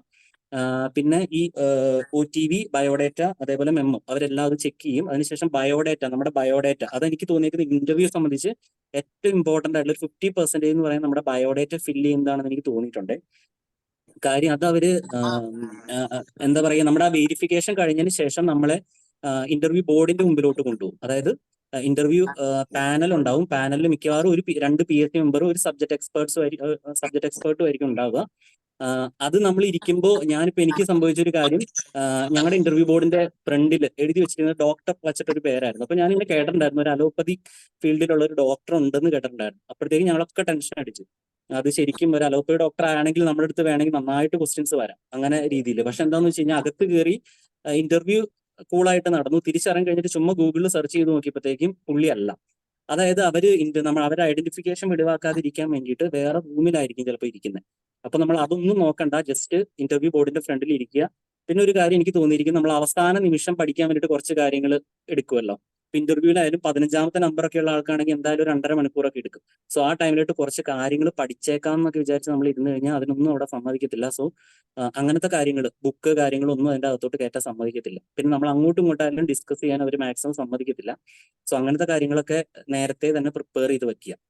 അപ്പൊ പ്രധാനമായിട്ടും മെമ്മോ, ബയോഡേറ്റ, OTV, ഈ 3 കാര്യങ്ങളും ചെയ്തേക്കുക. പിന്നെ സാറ് അന്ന് ഞങ്ങളോട് പറഞ്ഞിരുന്നു തലേ ദിവസം മാക്സിമം എത്താൻ പറ്റുമെങ്കിൽ, അതായത് എന്തായാലും തിരുവനന്തപുരത്ത് ഹെഡ് ഓഫീസിൽ വെച്ചായിരിക്കും ഇന്റർവ്യൂ. അപ്പോൾ നേരത്തെ എത്താൻ പറ്റുമെങ്കിൽ എന്ന് പറഞ്ഞിരുന്നു സാർ അന്ന്. എനിക്കും അതിന് സൗകര്യം ഉണ്ടായിരുന്നുകൊണ്ട് ഞാനും തലേ ദിവസം തന്നെ എത്തിയിരുന്നു. അപ്പോൾ നമ്മൾ ഇച്ചിരി കൂളായിട്ട് ആ ഒരു ഞാൻ PSCയുടെ ഓപ്പോസിറ്റ് ഉള്ള ഒരു എന്താ ബിൽഡിങ്ങിൽ തന്നെയാണ് താമസിച്ചത്. അപ്പൊ എനിക്ക് PSC കണ്ടുകൊണ്ട് തന്നെയായിരുന്നു തലേ ദിവസമൊക്കെയും കാണാമായിരുന്നു PSC അവിടെ. ചുമ്മാ അതിന്റെ മുമ്പിലൊക്കെ ഒന്ന് പോയൊക്കെ ഇരുന്ന് പിന്നെ പിറ്റേ ദിവസം രാവിലെ ഇന്റർവ്യൂവിന് കയറിയപ്പോൾ നമ്മൾ ഇച്ചിരി കൂളായിട്ടിരിക്കും. അറിയത്തില്ല കേട്ടോ, എനിക്ക് ടെൻഷൻ കൂടുതലുള്ളതുകൊണ്ട് ഞാൻ അങ്ങനെയൊക്കെ ചെയ്തിരുന്നു. പിന്നെയുള്ളത് ഡ്രസ് കോഡിന്റെ കാര്യമാണ്. ഡ്രസ് കോഡിന്റെ കാര്യം എന്ന് പറഞ്ഞാൽ കഴിഞ്ഞ തവണ നമ്മുടെ ഇന്റർവ്യൂ ഇതിന് എക്സ്പേർട്സ് വന്നപ്പോൾ പറഞ്ഞിരുന്നു ഡ്രസ് കോഡ് ഇച്ചിരി സിമ്പിൾ ആയിട്ടുള്ള ഡ്രസ് കോഡ്. ഗേൾസ് ആണെങ്കിൽ സാരി മാക്സിമം എടുക്കുക. അത് സിമ്പിളാന്നല്ല പറയാം, സിമ്പിൾ ആയിട്ടുള്ള സാരി, അങ്ങനത്തെ ഉടുക്കുന്നത് നല്ലതായിരിക്കും പറഞ്ഞിരുന്നു. അപ്പോൾ നമ്മുടെ ഇന്റർവ്യൂവിൽ ഇരുന്ന എല്ലാവരും പങ്കെടുത്ത എല്ലാവരും തന്നെ സാരിയൊക്കെ ഉടുത്തായിരുന്നു വന്നിരുന്നത്. അത് എനിക്ക് തോന്നുന്നു നമുക്ക് തന്നെയാലും പഠിക്കുന്ന ടൈമിൽ ടീച്ചേഴ്സിന്റെ ഡ്രസ് കോഡൊക്കെ നമ്മൾ ശ്രദ്ധിക്കുമല്ലോ, കുറച്ചൊക്കെ ശ്രദ്ധിക്കില്ല. അപ്പോൾ അത് ആ ഒരു കോഡ് നമുക്കറിയാലോ എന്താണ് ഒരു മാന്യമായ വസ്ത്രധാരണം, അത് കീപ്പ് ചെയ്താൽ നല്ലതായിരിക്കും എനിക്ക് തോന്നിയിട്ടുണ്ട്. അത് ലൈറ്റ് കളർ ആയിട്ടുള്ള ഡ്രസ്സുകളാണ് ഇടുന്നതായിരിക്കും നല്ലതെന്ന് തോന്നി. പിന്നെ പെൺകുട്ടികളാണെങ്കിൽ സാരി, അല്ലെ ടീച്ചർമാരൊക്കെയാലും ചുരിദാറൊക്കെ ഇട്ട് നമുക്ക് ക്ലാസ് വളരെ കുറവാണ്. ടീച്ചേഴ്സൊക്കെ സാരി ഉടുത്തൊക്കെ തന്നെയായിരുന്നു വരാറ്. കുഞ്ഞു കാര്യങ്ങളാണ്, ഞാൻ ചുമ്മാ പറഞ്ഞു പോകുന്നതാ. ഓക്കെ, ദെൻ രാവിലെ പിന്നെ എന്താ വെച്ചാൽ ഇന്റർവ്യൂ എനിക്ക് 11ാമത്തെ ആയിരുന്നു ഇന്റർവ്യൂല്. അപ്പോഴായാലും കയറുമ്പോൾ നമുക്ക് ഒരു ഫ്രഷ്നെസ് കീപ്പ് ചെയ്യണം. കാര്യം നമ്മൾ കുറേ നേരം ഇരുന്ന് ഭയങ്കര ബോറടിച്ച് കുറെ നേരം ഇരുന്ന് എല്ലാവരും ഇങ്ങനെ ഇറങ്ങി പോകുന്നു, ടെൻഷൻ എല്ലാം കൂടെ ആയിട്ടായിരിക്കും നമ്മൾ കയറാൻ പോകുന്നത്. അപ്പൊ നമ്മൾ ആ ഫ്രഷ്നെസ് കീപ്പ് ചെയ്യണം. നമ്മൾ ആ കയറുമ്പോൾ മുതലുള്ള നമ്മൾ ഭയങ്കരമായിട്ട് അവർ വാച്ച് ചെയ്യുന്നുണ്ട്. അപ്പൊ കയറുമ്പോൾ തന്നെ ഒരു ഗുഡ് മോർണിംഗ് അല്ലെങ്കിൽ രാവിലെ ആണെങ്കിൽ അങ്ങനെ പറയുക, അല്ലെങ്കിൽ മേ ഐ കമിൻ പറഞ്ഞിട്ട് കയറുക. അതേപോലെ സംസാരിക്കുമ്പോൾ എനിക്ക് കൂടുതൽ ഇങ്ങനെ കൈയൊക്കെ ഇങ്ങനെ എടുത്ത് സംസാരിക്കുന്ന ടൈപ്പ് ഒരാൾ. അപ്പൊ അത് ഞാൻ എത്ര ശ്രമിച്ചാലും പറ്റത്തില്ല. അപ്പൊ ഞാൻ പ്രിപ്പയർ ചെയ്തുകൊണ്ട് പോയത് എന്താ വെച്ചാൽ എന്റെ ഫയലുകൾ ഞാൻ കയ്യിൽ പിടിക്കാമെന്ന് വിചാരിച്ച ഫയലൊക്കെ കയറ്റാൻ സമ്മതിക്കും. അപ്പൊ ഫയല്, തീസിസ്, ആർട്ടിക്കിൾസ് സാധനങ്ങളൊക്കെ കൈ പിടിച്ചുകൊണ്ട് കയറാമെന്ന് വിചാരിച്ചത്. പക്ഷെ എന്താണെന്ന് വെച്ചാൽ ഇന്റർവ്യൂ ബോർഡിന് ഒരു വലിയ ടേബിൾ ഉണ്ട്, അതിന് ചുറ്റുമാണ് അവർ 3 പേര് ഇരിക്കുന്നത്. അതുകൂടാതെ നമുക്കൊരു ചെറിയ ടേബിൾ ഉണ്ടാവും, ചെയറും ഉണ്ടാവും. അപ്പോൾ ചെല്ലുമ്പോൾ തന്നെ അവർ പറയും നമ്മുടെ ഫയൽസ് ഒക്കെ ആ ടേബിളിന് മുകളിൽ വയ്ക്കാൻ പറയും. അപ്പൊ നമ്മുടെ കൈ വീണ്ടും ഫ്രീ ആവും. ഫ്രീ ആയി കഴിയുമ്പോഴത്തേക്കും നമ്മളിങ്ങനെ എടുത്ത് സംസാരിക്കാനൊക്കെ ശ്രമിക്കും. ഞാൻ അങ്ങനെ ചെയ്തിരുന്നു. അത് കഴിഞ്ഞിട്ടാണ് എനിക്ക് മനസ്സിലായത് ഞാൻ അങ്ങനെയൊക്കെ ചെയ്തല്ലോ എന്ന്. പക്ഷെ കയറുന്നതിന് മുമ്പ് ഞാൻ വിചാരിച്ചു അങ്ങനെയൊന്നും ചെയ്യരുത്, കൃത്യമായിട്ട് കൈ ഇങ്ങനെ അടക്കി വെച്ച് തന്നെ സംസാരിക്കാമെന്ന് വിചാരിച്ചിരുന്നു. പക്ഷെ എന്താ വെച്ചാൽ ഒരു ആറ്റിറ്റ്യൂഡിന്റെ ഇത് ഉണ്ടല്ലോ, നമ്മളോട് സംസാരിക്കുമ്പോൾ നമുക്കുണ്ടോന്ന് അറിയത്തില്ല, ബട്ട് ഇത്ര സീനിയർ ആയിട്ടുള്ള ആൾക്കാരല്ലേ, സോ അവരുടെ അടുത്ത് സംസാരിക്കുമ്പോൾ നമ്മളിങ്ങനെ കൈയൊക്കെ എടുത്ത് സംസാരിക്കുന്നത് ചിലപ്പോൾ അവർക്ക് ഇഷ്ടപ്പെടാതിരിക്കാം. അത്രേ ഉള്ളൂ. അതിന്റെ പേരിൽ മാർക്ക് കുറയും അങ്ങനെയൊന്നും അല്ല, നമ്മളൊരു ഇഷ്ടക്കേട് വരുത്തണ്ടെന്ന് വിചാരിച്ച് ഞാൻ പറഞ്ഞതാണ്. പിന്നെ ക്ലാസ്സുകൾ ഞങ്ങളുടെ കഴിഞ്ഞ ഇന്റർവ്യൂ ബോർഡിൽ 3-4 എക്സാംസ് കഴിഞ്ഞല്ലോ. അതിൽ ഒരു എക്സാമുകളിലും അങ്ങനെ ക്ലാസ് ആയിട്ട് പ്രത്യേകിച്ച് എടുക്കാൻ പറഞ്ഞില്ല. നമ്മളോട് അവിടെ ഇരുന്ന് തന്നെ ക്വസ്റ്റ്യൻസ് ചോദിക്കുകയോ ചെയ്തത്. അപ്പൊ ക്ലാസ് എടുക്കാൻ നമുക്കൊരു പ്രിപ്പയർ ചെയ്ത് വെക്കണം. എന്തായാലും ഒരു 2-3 ടോപ്പിക്സ് പ്രിപ്പയർ ചെയ്ത് വെക്കുന്നത് നല്ലതായിരുന്നു. എനിക്ക് CCRISന്റെ ഇന്റർവ്യൂവിന് പോയപ്പോൾ ഒരു ഇത് പറ്റിയിരുന്നു. കാര്യം എന്താ വെച്ചാൽ CCRISന്റെ ഇന്റർവ്യൂവിന് പോകുമ്പോൾ നമ്മളോട് അവർ റിസർച്ച് സജസ്റ്റ് ചോദിക്കുമല്ലോ, സജഷൻസ് ചോദിക്കും. നമ്മുടെ എന്തെങ്കിലും പ്ലാനിങ്സ് ഉണ്ടോ, എന്തെങ്കിലും പ്രൊജക്ടുകൾ ചെയ്യാൻ താല്പര്യം ഉണ്ടോ എന്നുള്ള രീതിയിൽ ചോദിക്കും. അപ്പൊ ഞാനൊരു സബ്ജക്ട് പറഞ്ഞിരുന്നു. ആ സബ്ജക്ട് പറഞ്ഞപ്പോൾ ആ ഇന്റർവ്യൂ ബോർഡിൽ ഒരാൾ എന്നോട് പറഞ്ഞു വേറെ ഒരെണ്ണം കൂടെ പറയും. പക്ഷെ ഞാനൊന്നും ഒരു സബ്ജക്റ്റേ പ്രിപ്പയർ ചെയ്ത് പോയിട്ടുണ്ടായിരുന്നുള്ളൂ. അപ്പോൾ നമ്മൾ എപ്പോഴും ക്ലാസ് എടുക്കാനൊക്കെ ആയാലും ഒരു 2-3 ടോപ്പിക് എങ്കിലും മിനിമം പ്രിപ്പയർ ചെയ്ത്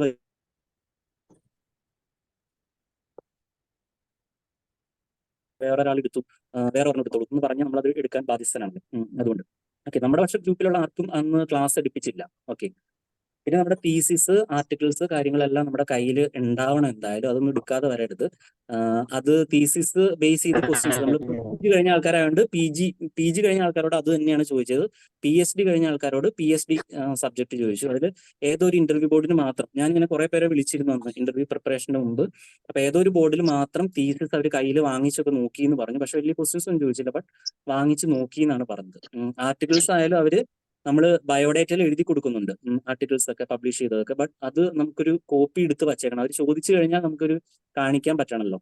ചോദിക്കില്ല എന്ന് തന്നെ വിശ്വസിക്കും, ബട്ട് കയ്യിൽ എന്തായാലും ആർട്ടിക്കിൾസും കൂടെ എടുത്തേക്കണം, നല്ല നീറ്റ് കോപ്പി എടുത്ത് വെച്ചേക്കാം എന്തായാലും. പിന്നെയുള്ളത് ജനറൽ, ആദ്യം PSC മെമ്പേഴ്സ് ആണ് സ്റ്റാർട്ട് ചെയ്യുക.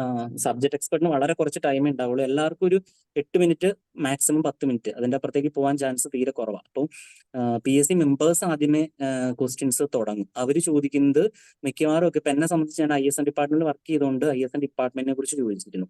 അപ്പോൾ അതൊക്കെ പക്ഷെ ആരോടും ചോദിക്കാൻ നമ്മുടെ ഗവൺമെന്റ് പ്രൊജക്ട് ഉണ്ടല്ലോ, ആയുഷിന്റെ കുറെ പ്രൊജക്ട്സ് ഒക്കെ ഉണ്ടല്ലോ, ഈ പ്രൊജക്ട്സ് ഒക്കെ ആരോടും ചോദിക്കാൻ ചാൻസ് ഉള്ളതാണ്. എൻ്റെ അടുത്ത് പിന്നെ ഞാൻ വർക്ക് ചെയ്ത പ്ലേസ്, ഞാൻ മറയൂരായിരുന്നു വർക്ക് ചെയ്തത്. അപ്പൊ മറയൂരിൽ നിന്ന് കേട്ടപ്പോൾ തന്നെ ആ സ്ഥലത്തെ കുറിച്ച് കുറച്ച് കാര്യങ്ങൾ ചോദിച്ചു. അപ്പൊ നമ്മളിപ്പോ എവിടെയാണോ കറന്റ് വർക്ക് ചെയ്യുന്നത്, അതിപ്പോ ഇപ്പോൾ BHUലൊക്കെ പഠിക്കുന്നവരൊക്കെ ഉണ്ടല്ലോ, PhD ഒക്കെ ചെയ്യുന്നവരൊക്കെ ആണെങ്കിൽ അവിടെ അതാ പറയുന്നത്, അല്ലെങ്കിൽ ഔട്ട്സൈഡ് കേരള വർക്ക് ചെയ്യുന്ന ആൾക്കാരുണ്ടെങ്കിൽ അവർ ആ സ്ഥലത്തെ കുറിച്ച് എന്തെങ്കിലും പെക്യൂലിയാരിറ്റി ഒക്കെ അവിടെ ഉണ്ടെങ്കിൽ അതിനെക്കുറിച്ചൊന്ന് നോക്കി വെച്ചേക്കുന്നത് നല്ലതായിരിക്കും എനിക്ക് തോന്നുന്നു. എന്തായാലും ചോദിക്കാൻ ചാൻസ് ഉണ്ട്. എൻ്റെ അടുത്ത് മാത്രമല്ല, എൻ്റെ വൈഫിന്റെ അടുത്ത് അകതന്ത്രത്തിന്റെ ഇന്റർവ്യൂവിന് വൈഫിന്റെ അടുത്ത് പുള്ളിക്കാരി മറ്റേ ബയോഡേറ്റയില് സ്പൗസിന്റെ ജോലി ചോദിച്ചപ്പോൾ മെഡിക്കൽ ഓഫീസറാണ്, ഇന്നെ മറയൂരാണ് വർക്ക് ചെയ്യുന്നത്. അപ്പോൾ അവളോടും മറയൂരിനെ കുറിച്ച് ചോദിച്ചു.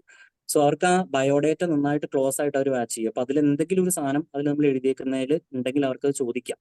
ഒരു ടെൻഡൻസ് നമ്മളായിട്ട് അങ്ങോട്ട് കൊടുക്കുകയാണ്, അവർക്ക് എന്തെങ്കിലും ചോദിക്കണ്ടേ. അപ്പോൾ നമ്മളിപ്പോൾ വർക്ക് ചെയ്യുന്ന എന്തെങ്കിലും പ്ലേസിൽ എന്തെങ്കിലും പ്രത്യേകതകളൊക്കെ ഉണ്ടെങ്കിൽ അതിനെക്കുറിച്ചൊന്ന് നോക്കി വെക്കുന്നത് നല്ലതാണ്. പിന്നെ ആദ്യത്തെ 2 ഫിസിയോളജി എനിക്ക് തോന്നുന്നു ശാലാക്കി, അവർക്കൊക്കെ ജനറൽ ആയിട്ട് ഇങ്ങനെ കുറച്ച് ക്വസ്റ്റ്യൻസ്, അതൊന്നും നമ്മുടെ നോളജ് അളക്കാൻ വേണ്ടിയിട്ടല്ല, അവർ ചുമ്മാ സംസാരിക്കുന്നതാണ്. ഇപ്പോൾ ബ്രഹ്മി കഴിച്ചാൽ ബുദ്ധി കൂടും, അതേപോലെ എന്താണ് കുങ്കുമപ്പൂ ഗർഭിണി കഴിച്ചാൽ കുട്ടിക്ക് നല്ല കളർ വെക്കുക, അങ്ങനെയൊക്കെ ചുമ്മാ ജനറൽ ആയിട്ട് ചോദിക്കുന്നത്. അതിനൊന്നും അവർ കൃത്യമായിട്ട് സയന്റിഫിക് ആയിട്ടുള്ള ഇതൊന്നും അല്ല അവർ ഇത് പറയുന്നത്. അപ്പൊ അതിന് നമുക്ക് യുക്തി പോലത്തെ ഒരു ആൻസർ പറയുക, അവരെ ഇറിറ്റേറ്റ് ചെയ്യാത്ത രീതിയിൽ. സാർ അങ്ങനെ കേട്ടിട്ടുണ്ട്, പണ്ടൊക്കെ ഇങ്ങനെ കൊടുത്ത് കണ്ടിട്ടുണ്ട്. ഇപ്പൊ അങ്ങനെ പ്രാക്ടീസിൽ ഇതിന് വേണ്ടിയിട്ടെന്ന് പറഞ്ഞ് നമ്മൾ അങ്ങനെ കൊടുക്കാറില്ല. പിന്നെ ബ്രഹ്മിയൊക്കെ അങ്ങനെ ആ രീതിയിൽ തന്നെ കൊടുക്കാറില്ല, പ്രോസസ്സ് ചെയ്ത് നെയ്യൊക്കെ ആയിട്ടാണെന്ന് പറഞ്ഞ് നമ്മൾ അതിനെ ഡീവിയേറ്റ് ചെയ്ത് കൊണ്ടുപോയാൽ മതി. അങ്ങനത്തെ ക്വസ്റ്റ്യൻസ് എന്തായാലും ഉണ്ടാവാൻ ചാൻസ് ഉണ്ട്. അവര് ആയുർവേദത്തെക്കുറിച്ച് ഇപ്പൊ അവര് നല്ല വിവരമുള്ള ആൾക്കാരാണെങ്കിലും ആയുർവേദത്തെക്കുറിച്ച് അവർ ലേമാന്മാർ തന്നെയാണ്. അപ്പോൾ അവർക്ക് ഇങ്ങനത്തെ ക്വസ്റ്റ്യൻസ് ഒക്കെ ആയിരിക്കും ചോദിക്കാൻ ഉണ്ടാകും. പിന്നെ ബയോഡേറ്റ ഫില്ല് ചെയ്യുമ്പോൾ നല്ല ശ്രദ്ധിച്ച് വേണം ചെയ്യാൻ. നമ്മുടെ ഇപ്പോൾ ബയോഡേറ്റ ഫില്ല് ചെയ്യുമ്പോൾ നമ്മൾ ശരിക്കും ശ്രദ്ധിക്കണം. നമ്മുടെ മാർക്കൊക്കെ ആയാലും വിത്ത് പെർസെൻറ്റേജ് അതൊക്കെ ഒന്ന് എഴുതിയേക്കണം. അതൊക്കെ ക്ലീൻ ആയിരിക്കണം, വെട്ടിക്കുത്തി ഒന്നും എഴുതാൻ നോക്കരുത്. പിന്നെ ബയോഡേറ്റ ചില ആൾക്കാർ അന്ന് എന്താ വെച്ചാൽ ബയോഡേറ്റയിൽ നമുക്ക് വളരെ കുറച്ച് സ്ഥലമേ ഉള്ളൂ എഴുതാൻ വേണ്ടിയിട്ട്. അതിന്റെ സൈസ് കൂട്ടിയിട്ട് വേർഡിൽ കൺവേർട്ട് ചെയ്തിട്ട് സൈസ് കൂട്ടിയൊക്കെ അന്ന് ഞങ്ങളുടെ ബാച്ചിൽ ആരോ ചെയ്യാൻ നോക്കിയിരുന്നു. പിന്നീട് അത് ഇങ്ങനെ എക്സ്പേർട്സിനോട് ചോദിച്ചപ്പോൾ അവർ പറഞ്ഞു അങ്ങനെയൊന്നും ചെയ്യാൻ പാടില്ല. അവരെന്താണോ പ്രിസ്ക്രൈബ്ഡ് ആയിട്ടുള്ള സ്ഥലം തന്നിരിക്കുന്നത് അതിന് മാത്രമേ നമ്മൾ ചെയ്യാൻ പാടുള്ളൂ. സോ കുറച്ച് സ്ഥലം ഉള്ളെങ്കിലും അതിന് നമ്മൾ വൃത്തിക്ക് എഴുതുക, വെട്ടിക്കുത്തി എഴുതാതിരിക്കാൻ നോക്കുക. 2-3 കോപ്പി എടുത്ത് വെച്ചിട്ട് അതിൽ ഒരെണ്ണത്തിൽ മറ്റേ ട്രയൽ നോക്കിയിട്ട് വേണം മറ്റേതിലോട്ട് എഴുതാൻ വേണ്ടിയിട്ട്. അതൊക്കെ ഒന്ന് ശ്രദ്ധിച്ചേക്കുക. പിന്നെ ബയോഡേറ്റ ഫില്ല് ചെയ്യുമ്പോൾ അതിൽ ഓരോ കാര്യങ്ങൾ ഇപ്പോൾ ഞാൻ പറഞ്ഞു, ഇപ്പോൾ എന്താ പറയാ, മോട്ടോർ വെഹിക്കിൾ ഡിപ്പാർട്ട്മെന്റിൽ ബ്രദർ വർക്ക് ചെയ്യുന്നുണ്ടെന്ന് പറഞ്ഞപ്പോൾ മോട്ടോർ വെഹിക്കിൾ ഡിപ്പാർട്ട്മെന്റ് മിനിസ്റ്റർ ആരാ, മറ്റേ ഗതാഗത മന്ത്രി ആരാന്ന് ചോദിച്ചിരുന്നു നമ്മുടെ. അപ്പൊ എന്താ വെച്ചാൽ അങ്ങനത്തെ ക്വസ്റ്റ്യൻസ് ഒക്കെ ഒരു ബാച്ചിലോ 2 ബാച്ചിലോ ഒക്കെ ചോദിച്ചിട്ടുണ്ട്. അങ്ങനെ നമുക്കും അത് എക്സ്പെക്ട് ചെയ്യാം, കോമൺ ആയിട്ടുള്ള ക്വസ്റ്റ്യൻ ആണ്. അപ്പൊ അതുകൊണ്ട് നമ്മുടെ council of ministers, Kerala government council of ministers ഫുള്ളൊന്ന് നോക്കി വെച്ചേക്കാം. സെൻട്രൽ മിനിസ്ട്രിയുടെ ആണെങ്കിലും ഹെൽത്ത്, ആയുഷ്, ഈ 2 സാധനങ്ങൾ നോക്കുക.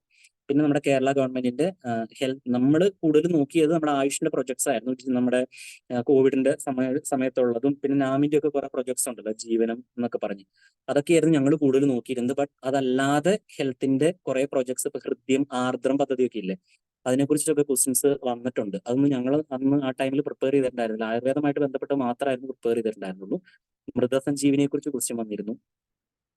അതേപോലെ മറ്റേ ഇപ്പോ മറ്റേ ഈ പാമ്പുകളെയൊക്കെ പിടിക്കാൻ വേണ്ടിയിട്ട് നമുക്ക് പാമ്പുകളെയൊന്നും കൊല്ലാൻ പാടില്ലല്ലോ. സോ അതിനിപ്പോ ഒരു ആപ്പ് വന്നിട്ടുണ്ടല്ലോ, സർപ്പ എന്ന് പറഞ്ഞിട്ടൊരു ആപ്പ് വന്നിട്ടുണ്ട്. ആ ആപ്പിനെ കുറിച്ചൊക്കെ ചോദിച്ചിട്ടുണ്ട്. ഇതൊന്നും ഇന്റർവ്യൂവിന്റെ സമയത്ത് അറിയത്തില്ലായിരുന്നു. ബട്ട് അവർ ചോദിക്കുന്ന ക്വസ്റ്റ്യൻസ് ഇങ്ങനെയൊക്കെ ആയിരിക്കും, ജനറൽ ആയിട്ടുള്ള കാര്യങ്ങൾ. ഇതെല്ലാം നമുക്ക് ആൻസർ ചെയ്യണമെന്നില്ല. ഞാൻ അറിയില്ലാത്ത ക്വസ്റ്റ്യൻ ഞാൻ പറഞ്ഞിട്ടുണ്ട്. എനിക്ക് ഞാൻ മറയൂര വർക്ക് ചെയ്യുന്നതെന്ന് പറഞ്ഞപ്പോൾ എൻ്റെ അടുത്ത് 5 നാടുകളെ കുറിച്ച് ചോദിച്ചിരുന്നു. 5 നാട് എന്ന് പറഞ്ഞ് പിന്നെ പഴയ പുരാണത്തിൽ എന്തോ മെൻഷൻ ചെയ്തിട്ടുള്ള സ്ഥലങ്ങൾ ഏതൊക്കെയാണ്, അതിലൊന്നായിരുന്നു മറയൂർ. അപ്പൊ ഞാനത് അറിയത്തില്ല എന്ന് തന്നെയാണ് പറഞ്ഞത്. സാർ കേട്ടിട്ടില്ല എന്ന് തന്നെ പറഞ്ഞു. അതൊന്നും അവർക്കൊരു വിഷയമല്ല, അറിയില്ല എന്ന് പറയുന്നത് കേട്ടോ. പിന്നെ ബയോഡാറ്റ ഇപ്പൊ ഫില്ല് ചെയ്യുമ്പോൾ നമ്മൾ ഇച്ചിരി ഇങ്ങനത്തെ കാര്യങ്ങൾ എന്തെങ്കിലും ഇപ്പോൾ ഹസ്ബൻഡ് അല്ലെങ്കിൽ വൈഫ് അല്ലെങ്കിൽ ബ്രദേഴ്സ് ആരെങ്കിലും ഒക്കെ വർക്ക് ചെയ്യുന്ന സ്ഥലങ്ങളൊക്കെ ഉണ്ടെങ്കിൽ ആ ഡിപ്പാർട്ട്മെന്റ്സ് നമ്മൾ മെൻഷൻ ചെയ്യുന്നുണ്ടെങ്കിൽ, ബയോഡാറ്റയിൽ മെൻഷൻ ചെയ്യുന്നുണ്ടെങ്കിൽ, പിന്നെ ഡിപ്പാർട്ട്മെന്റ് അന്ന് മെൻഷൻ ചെയ്യുന്നുണ്ടെങ്കിൽ അതിൽ നിന്നൊരു ക്വസ്റ്റ്യൻ നമുക്ക് എന്തായാലും എക്സ്പെക്ട് ചെയ്യാൻ പറ്റും. ഓക്കെ, കോമൺ ആയിട്ട് ചോദിച്ചത് ഹെൽത്ത് മിനിസ്റ്ററുടെ പേരും മറ്റേ ഉന്നത വിദ്യാഭ്യാസ മന്ത്രി ആർ ബിന്ദുവിന്റെ പേരുമാണ് കൂടുതൽ. അത് കുറെ പേരോട് ചോദിച്ചിരുന്നു, ആർ ബിന്ദുവിന്റെ പേര് കേട്ടോ. ദെൻ ഹോബി എഴുതുമ്പോൾ അതേപോലെ ഇതിൽ വേറെ നമുക്ക് കൺഫ്യൂഷൻ വരേണ്ട കാര്യങ്ങളൊന്നുമില്ല. പിന്നെ ഹോബിയിലാണ്, ഹോബി ആക്ച്വലി എന്നെ സംബന്ധിച്ച് എന്താ പറയാ, ഹോബി എന്ന് പറയുമ്പോൾ ഞാൻ എന്താ കുറച്ചൊക്കെ വായിക്കും, പക്ഷെ എനിക്ക് ഭയങ്കര വായനയില്ല. അപ്പോൾ ആ ഹോബി വായന എന്ന് എഴുതി കഴിഞ്ഞാൽ ഭയങ്കര ക്വസ്റ്റ്യൻസ് വരും. കാര്യം ഇവർക്കൊക്കെ ഈ ആർട്സ് കോളേജിലത്തെയൊക്കെ റിട്ടയർഡ് പ്രിൻസിപ്പൾമാരൊക്കെ ആയതുകൊണ്ട് ഇവർക്കൊക്കെ നമുക്ക് പറയാൻ പറ്റത്തില്ല, ഏത് ലെവൽ വേണമെങ്കിലും ചോദിക്കാം. അപ്പോൾ ഹോബി ചോദിച്ചിട്ട് അറിയില്ല എന്ന് പറയേണ്ട മോശമാണല്ലോ എന്ന് വിചാരിച്ചിട്ട് എനിക്കാണെങ്കിൽ സ്പോർട്സ് ആക്ടിവിറ്റീസിൽ ഞാൻ അധികം എക്സ്പേർട്ടും അല്ല, അങ്ങനെ കളിക്കാനൊന്നും അങ്ങനെയൊന്നും പോയിട്ടൊന്നുമില്ല. അപ്പൊ എനിക്കൊരു ഹോബി ഉണ്ടാക്കുകയാണ് ചെയ്തത്, ബാഡ്മിന്റൺ എന്ന് പറഞ്ഞിട്ട്. അതാകുമ്പോൾ കുറച്ചേ ഉള്ളൂ. അപ്പൊ ബാഡ്മിന്റനെ കുറിച്ച് കുറച്ച് അതിന്റെ റൂൾസും സാധനങ്ങളൊക്കെ പഠിച്ചു വെച്ചു. എന്നിട്ട് അതിന്റെ കുറച്ച് ചാമ്പ്യൻസിന്റെ പേരൊക്കെ പഠിച്ചു വെച്ചു. പിന്നെ ഇന്ത്യയിലായാലും വലിയ കാര്യമായിട്ടൊന്നും ക്വസ്റ്റ്യൻ ചോദിക്കാം നമ്മുടെ നാട്ടിലത്തെ അവർക്ക് അറിയണ്ടാവില്ല എന്ന് എനിക്കൊരു ബോധ്യം ഉണ്ടായിരുന്നു. അപ്പൊ ബാഡ്മിന്റനാണ് ഞാൻ ഹോബി ആയിട്ട് വെച്ചത്. ആക്ച്വലി അതെന്റെ ഹോബി അല്ല, പക്ഷെ അതിനെക്കുറിച്ച് ഞാൻ വായിച്ചു വെച്ചിരുന്നു. അങ്ങനെ ചെയ്യാമോ എന്ന് എനിക്ക് അറിയത്തില്ല, ബട്ട് ഞാൻ അതിനെക്കുറിച്ച് ഡീറ്റെയിൽ ആയിട്ട് വായിച്ചു വെച്ചിട്ട് ചോദിക്കുവാണെങ്കിൽ അത് പറയാമെന്ന് വിചാരിച്ചു. ചോദിക്കില്ല എന്ന് തന്നെയായിരുന്നു എന്റെ വിശ്വാസം. പിന്നെ വെറൈറ്റി ആയിട്ടുള്ള എന്തെങ്കിലും ഹോബീസ് ഒക്കെ ഉണ്ടെങ്കിൽ അത് നമ്മൾ സിൻസിയർ ആയിട്ട് എഴുതുമായിരിക്കും നല്ലത്. ബട്ട് എന്നെ സംബന്ധിച്ച് ഞാൻ ആലോചിച്ച ഒരു ആൺകുട്ടിയെ സംബന്ധിച്ച് ഒരു സ്പോർട്സ് ഹോബി അല്ലാതെ വന്നു കഴിഞ്ഞാൽ എന്തെങ്കിലും നെഗറ്റീവ് വന്നാലോ എന്ന് വിചാരിച്ച് മാത്രമാണ് ഞാൻ അത് അങ്ങനെ എഴുതിയത്.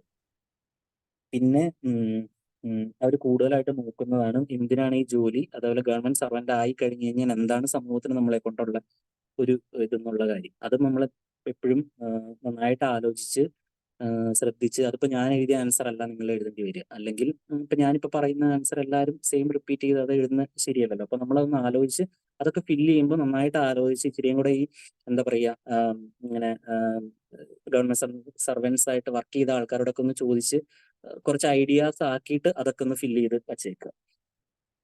പിന്നെ ക്വസ്റ്റ്യൻസ് മറ്റേ കൂടുതൽ വന്നത് ഈ എന്തെങ്കിലും പുതിയ ഇപ്പൊ കറന്റ്ലി നടക്കുന്ന എന്തെങ്കിലും, ഇപ്പോൾ ഞങ്ങളുടെ ആ സമയത്ത് മറ്റേ ഡോക്ടേഴ്സിനെതിരെയുള്ള വയലൻസ് ഉണ്ടായിരുന്നല്ലോ. സോ അതിന്റെ ക്വസ്റ്റ്യൻസ് ചോദിച്ചിട്ടുണ്ട്. അതിൽ നിന്നൊരു ക്വസ്റ്റ്യൻ വന്നിട്ടുണ്ട്. പിന്നെ എന്നോട് പോക്സോ പീഡിയാട്രിക്സ് ആയതുകൊണ്ട് കൗമാരമായതുകൊണ്ട് എൻ്റെ അടുത്ത് പോക്സോ ആക്ടിനെ കുറിച്ച് ചോദിച്ചിരുന്നു. അതുപോലെ ചൈൽഡ് ഹെൽപ്പ് ലൈൻ നമ്പർ, ദിശ നമ്പർ, അതിനെക്കുറിച്ച് ചോദിച്ചിരുന്നു.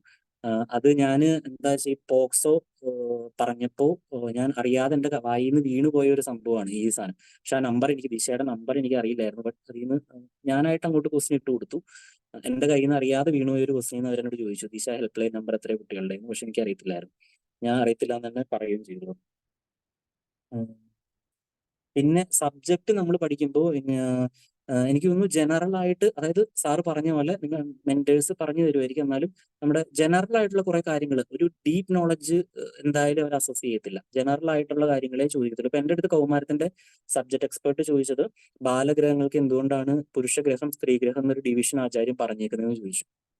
അപ്പോൾ എൻ്റെ മനസ്സിൽ പെട്ടെന്ന് വന്ന ഒരു ആൻസർ ഞാൻ ഇങ്ങനെ പറഞ്ഞു, പുരുഷഗ്രഹങ്ങളാകുമ്പോൾ ഇച്ചിരി കൂടെ കാഠിന്യമുള്ള ലക്ഷണങ്ങളായിരിക്കും. പണ്ട് മുതൽ അങ്ങനെയാണ് പറഞ്ഞു വെച്ചിരിക്കുന്നത്. പുരുഷന്മാർ ഇച്ചിരി കൂടെ കഠിന ഇതും സ്ത്രീകൾ ഇച്ചിരി കൂടെ സോഫ്റ്റ് എന്നുള്ള രീതിയിൽ. അപ്പോൾ ലക്ഷണങ്ങൾ അതുകൊണ്ടായിരിക്കും എന്ന് പറഞ്ഞു. അത് ഒന്നും സാറ് ശരിയാണെന്നോ തെറ്റാണെന്നോ ഒന്നും പറഞ്ഞില്ല. പിന്നെ നമ്മുടെ ടീച്ചേഴ്സ് ആകുമ്പോഴത്തേക്ക് അവരങ്ങനെ ഒരു സാധനം നെഗറ്റീവായിട്ട് തെറ്റാണെന്നുള്ള ഒരു സാധനം എന്തായാലും ആ ഇന്റർവ്യൂ ബോർഡിൽ ആരും പറയത്തില്ല ഉറപ്പായിട്ടും.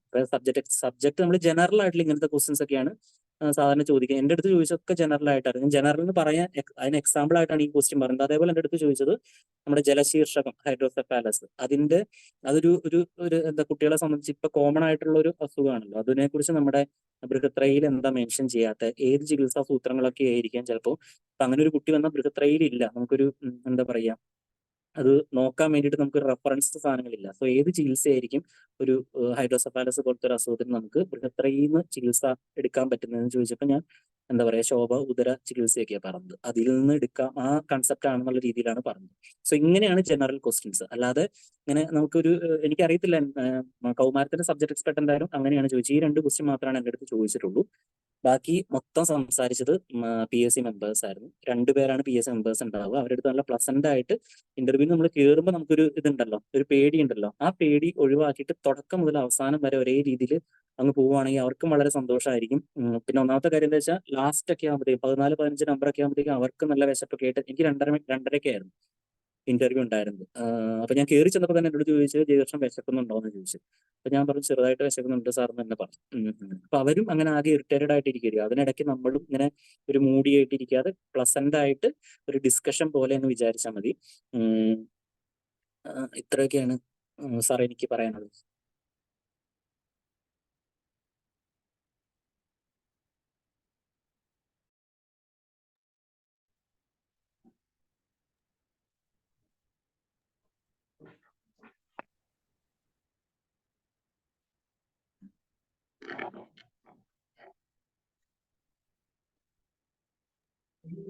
രജിത മാം ഇതേപോലെ കണ്ണൂർ തന്നെ പ്രസൂതി ഡിപ്പാർട്ട്മെന്റിൽ അസിസ്റ്റന്റ് പ്രൊഫസറായിട്ട് ജോയിൻ ചെയ്തിട്ടുണ്ട്. അപ്പോൾ മാഡം അടുത്തായിട്ട് സംസാരിക്കണം നിങ്ങളോട്.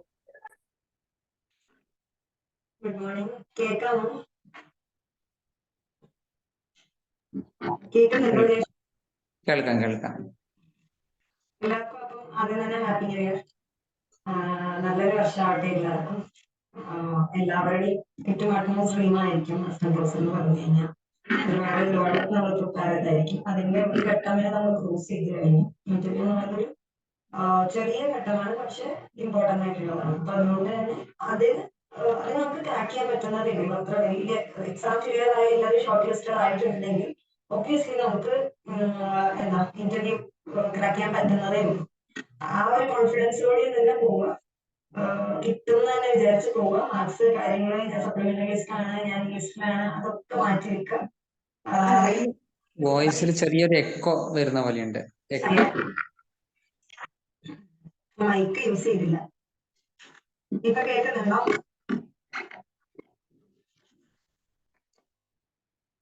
കേൾക്കാം. പക്ഷെ ഒരു എക്കോ വരുന്ന പോലെയുണ്ട്. സൗണ്ട് കുറവായോണ്ടാണ് അറിയില്ല, ഒരു എക്കോ വരുന്ന പോലെയാണ്. ഇപ്പൊ കേൾക്കുന്നു? സംസാരിച്ച് നോക്കാം. പറ്റുന്നില്ലെങ്കിൽ ഒന്ന് പറയും. പക്ഷേ ഞാൻ മൈക്ക് നോക്കാം. അല്ലേ? കണ്ടിന്യൂ ചെയ്തോളൂ. അപ്പം അതിന് ടെസ്റ്റ് ഇഷ്യൂസ് പറഞ്ഞ് തുടങ്ങാന്ന് വിചാരിച്ചിട്ടാണ്. എന്തായാലും മൈക്ക് യൂസ് ചെയ്യുന്നതായിരിക്കും നന്നാവാൻ തോന്നുന്നു അല്ലെ. ഞാൻ ഒറ്റ 2 മിനിറ്റ് ഒന്ന് പോസ് ചെയ്തോട്ടെ.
കേൾക്കുന്നുണ്ടോ?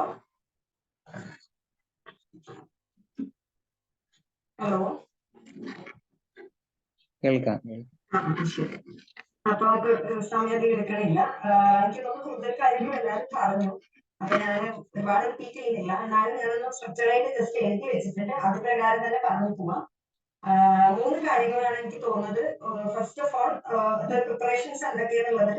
First of all biodata filling. അതിപ്പോ പറഞ്ഞു ജയകൃഷ്ണൻ പറഞ്ഞത് ഞാൻ കേട്ടായിരുന്നു. അപ്പൊ അത് കോമൺ ആണ് കുറെ കാര്യങ്ങൾ. ബയോഡാറ്റ ഫില്ലിംഗ് ആണ് ഏറ്റവും ഇമ്പോർട്ടന്റ് ആയിട്ടുള്ള സാധനം.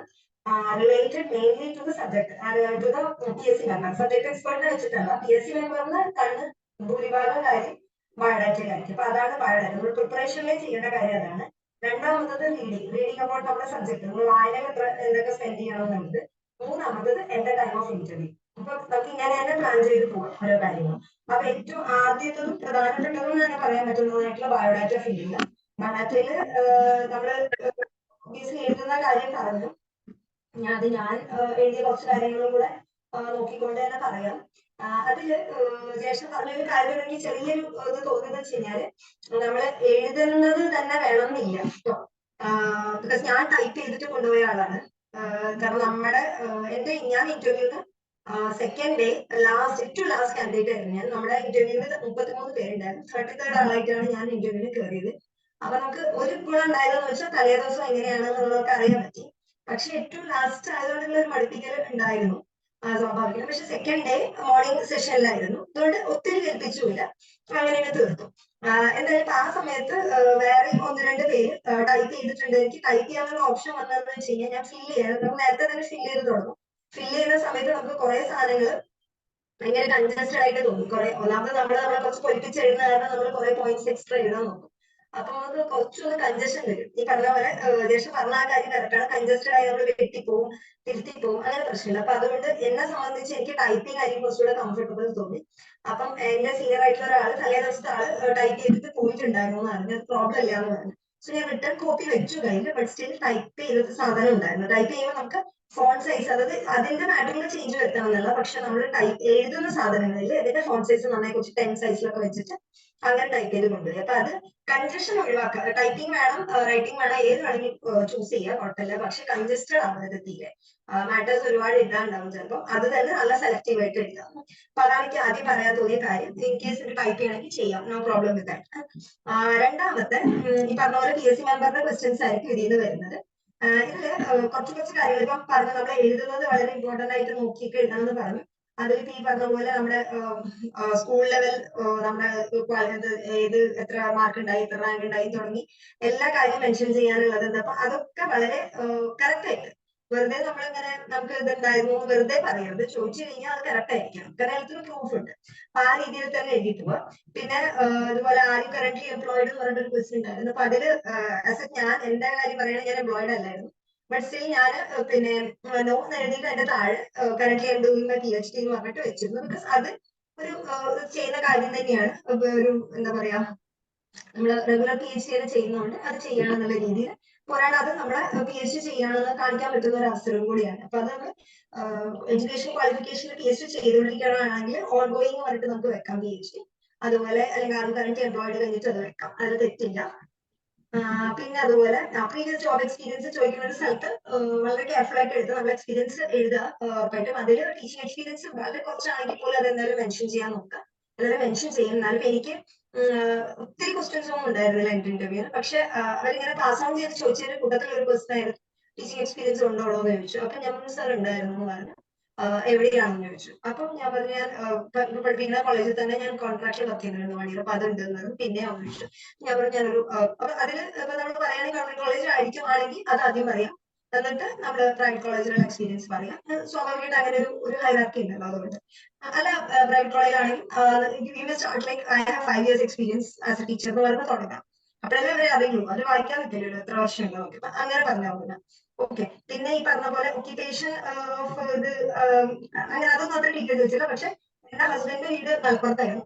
അപ്പം ഞാൻ ഈ പറഞ്ഞ പോലെ പുറത്തിരിക്കുന്ന മെമ്പർ പേര് കണ്ടപ്പോൾ ഞാൻ ജസ്റ്റ് ഗൂഗിൾ ചെയ്ത് നോക്കിയിരുന്നു ആരാണ് പുള്ളി. അപ്പം ആള് മലപ്പുറത്താണെന്ന് മനസ്സിലായത് കൊണ്ട് മലപ്പുറത്തെ പറ്റി ഞാൻ അധികം വായിച്ചിട്ടുണ്ടായിരുന്നു. എന്റെ വീട് കണ്ണൂർ, അപ്പൊ കണ്ണൂർ റിലേറ്റഡ് ഞാൻ വായിച്ചിട്ടുണ്ടായിരുന്നു. കാരണം എന്ത് ചോദിച്ചു കഴിഞ്ഞാൽ ഇപ്പൊ MLA അങ്ങനെ എന്തെങ്കിലും ചോദിച്ചാൽ നമ്മൾ ആൻസറബിൾ ആണ്.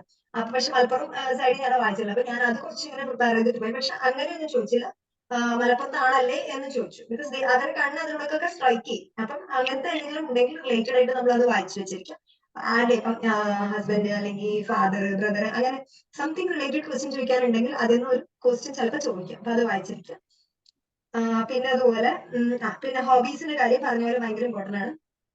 ഹോബീസ് എന്തായാലും എല്ലാവർക്കും എനിക്ക് തോന്നുന്നു ഞാൻ ചോദിച്ചത് ഇപ്പം നമ്മൾ എല്ലാവരുടെ ഇങ്ങനെ ഒരു അത് നടത്തുമല്ലോ, എല്ലാവരും ചോദിക്കുമല്ലോ. അപ്പൊ ചോദിച്ചവർ ഭൂരിഭാഗം പറഞ്ഞിരുന്നു ഹോബീസിന് ഒരു ക്വസ്റ്റ്യൻ ചോദിച്ചിട്ടുണ്ടെന്ന്. അപ്പൊ ഞാൻ ഇതുപോലെ വെക്കണമെങ്കിൽ റീഡിങ് വെച്ച് കഴിഞ്ഞാൽ അബദ്ധമാവുന്ന റീഡ് ചെയ്യാറുമില്ല. റീഡിങ് ചോദിച്ചവരുടെ ഈ പുരസ്കാരങ്ങൾ അതൊക്കെ ചോദിക്കുന്നുണ്ട്. അപ്പൊ റീഡിംഗ് ഒക്കെ വെക്കുന്നവർ അത്രയും പ്രിപ്പയർഡ് ആയിട്ടാണെങ്കിൽ മാത്രം വെക്കുക. പിന്നെ അത്യാവശ്യം പറഞ്ഞത് വളരെ കറക്റ്റ് കാര്യം, നമ്മളെ ഇത് അറിയിക്കാനല്ല, നമുക്ക് ആൻസറബിൾ ആയിട്ടുള്ള ഹോബി വെക്കുക എന്നുള്ളത് എപ്പോഴും വെക്കുക. നമ്മൾ സേഫ് ആയിരിക്കുക എന്നുള്ളതാണ്. ചിലപ്പോൾ നമുക്ക് വേറെ കുറെ ഹോബീസ് ഉണ്ടാവും, പക്ഷെ അത് നമുക്ക് വായിക്കാനുള്ള ടൈമോ കാര്യമൊക്കെ ഉണ്ട്. വി ആർ കോൺഫിഡന്റ് ആണെങ്കിൽ മാത്രം അത് എഴുതുക. അല്ലെങ്കിൽ നമ്മൾ എന്താണെന്ന് വെച്ചാൽ ഉണ്ടാക്കേണ്ട. ഞാൻ ഇതുപോലെ പെയിന്റിങ്ങും ഡാൻസിങ്ങും ആയിരുന്നു വെച്ചിരുന്നത് ആദ്യം. പെയിന്റിങ് അപ്പൊ സ്വാഭാവികമായിട്ട് പെയിന്റിങ് ഞാൻ രവിവർമ്മയുടെ കാര്യങ്ങൾ അങ്ങനെ കുറച്ച് വായിച്ചിട്ട് എനിക്ക് മനസ്സിലായത് എവിടെ എത്തില്ലാന്ന്. അപ്പൊ പെയിന്റിങ് മാത്രം വെച്ച് ഡാൻസിങ് കൂടെ വരുമ്പോഴത്തേക്ക് ഒത്തിരി ഡാൻസ് കാര്യങ്ങളൊക്കെ ഇൻ കേസ് അറിയില്ലല്ലോ ഇരിക്കുന്ന ആൾക്ക് എത്ര നോളജ് ഉള്ളത്. അപ്പൊ അതുകൊണ്ട് ഞാൻ അത് കട്ട് ചെയ്തു. അവിടെ പെയിന്റിങ്ങിന്റെ കാര്യം മാത്രമേ വെച്ചുള്ളൂ. അതിൽ എനിക്ക് ഉണ്ടായ ക്വസ്റ്റ്യൻ ഇതായിരുന്നു, എടോ താൻ ശരിക്കും വരയ്ക്കോ, വെറുതെ തള്ളിയതാണോ എന്ന് ചോദിച്ചാൽ ഞാൻ പഠിച്ചിട്ടുണ്ട് എന്ന് പറഞ്ഞു. ലൈക്ക് നമുക്ക് ചെയ്തിട്ടുണ്ട്, നമുക്ക് അറിയുന്നുള്ള കാര്യം ജസ്റ്റ് നമുക്ക് അറിയിക്കാൻ ശ്രമിക്കാം. ഇങ്ങനെ പിന്നെ മാത്രം പറഞ്ഞു കൊടുക്കാം. ഞാൻ പഠിച്ചിട്ടുണ്ട് എന്ന് പറഞ്ഞു. അയാൾ പുളിച്ചിരിച്ചു. ചുമ്മാ ഒരു ചോദ്യമായിരുന്നു, നമ്മളെ ജഡ്ജ് ചെയ്യാനൊന്നുമല്ല. സ്റ്റിൽ പിന്നെ അതുപോലെ ഈ ആക്ടിവിറ്റീസ്, കൾച്ചറൽ ആക്ടിവിറ്റീസ് അങ്ങനെയുള്ള സാധനങ്ങളൊക്കെ നമുക്ക് എന്തെങ്കിലും പ്രൈസ് കിട്ടിയ നമുക്കൊന്നും അവർ അത്ര ഡീറ്റെയിൽ ആയിട്ടൊന്നും വായിക്കില്ല. ബട്ട് സ്റ്റിൽ കണ്ണുടക്കിയാൽ ചോദിക്കാൻ പറ്റുന്ന സാധനം ഉണ്ടെങ്കിൽ അത് നല്ല രീതിയിൽ പ്രിപ്പയർ ചെയ്തിട്ട് എഴുതുക. സോഷ്യൽ ആക്ടിവിറ്റീസിലൊക്കെ നമ്മൾ പല കോർഡിനേറ്റേഴ്സ് ആയിരുന്നു. എനിക്ക് അന്ന് കോവിഡിന്റെ കോർഡിനേറ്ററും അങ്ങനത്തെ കാര്യങ്ങളൊക്കെ എല്ലാവർക്കും ഉണ്ടാവും. അപ്പം അമൃതത്തില് DRC ഇതായിരുന്നു, ഡിസ്ട്രിക്ട് അങ്ങനത്തെ സംഭവങ്ങളൊക്കെ നമുക്ക് വെക്കാം. പിന്നെ ഈ പറഞ്ഞ കൂട്ട് പിന്നെ എന്താ ഓൾ ഇന്ത്യ ഇൻസ്റ്റിറ്റ്യൂട്ടിലായതുകൊണ്ട് കോവിഡ് സെൽ റിലേറ്റഡ്, പിന്നെ കുറെ സഞ്ജീവനി, അങ്ങനത്തെ കുറെ പോട്ടോസ്, അങ്ങനത്തെ കുറെ സാധനങ്ങൾ ചെയ്തിരുന്നു. അതൊക്കെ ഞാൻ ഷോക്കേസ് ചെയ്ത് വെച്ചിരുന്നു. എനിക്ക് പക്ഷെ അതിന് ക്വസ്റ്റൻ ഒന്നും വന്നില്ല. പ്രോബ്ലം അവരും അതൊന്നും ശ്രദ്ധിച്ച് കാണില്ല, അവർക്ക് അറിയണമെന്നില്ല. ബട്ട് ഇറ്റ് ഡസന്റ് മീൻ നമുക്ക് ചോദിക്കില്ല, ചിലപ്പോൾ ചോദിച്ചേക്കാം. അപ്പം അത് നോക്കിയിട്ട് നമ്മൾ ഫില്ല് ചെയ്യാം. പിന്നെ പബ്ലിക്കേഷൻസ് ഒക്കെ വെക്കാം. ഞാൻ വെച്ചിരുന്നു, ഇത്ര പ്രസന്റ് ചെയ്യുന്നോ അല്ലെങ്കിൽ ഇത്ര പബ്ലിക്കേഷൻസ് ഉണ്ടോ എന്നൊക്കെ വെച്ചിരുന്നു. അത് ക്യാരി ചെയ്യുകയും ചെയ്തിരുന്നു കൂടെ.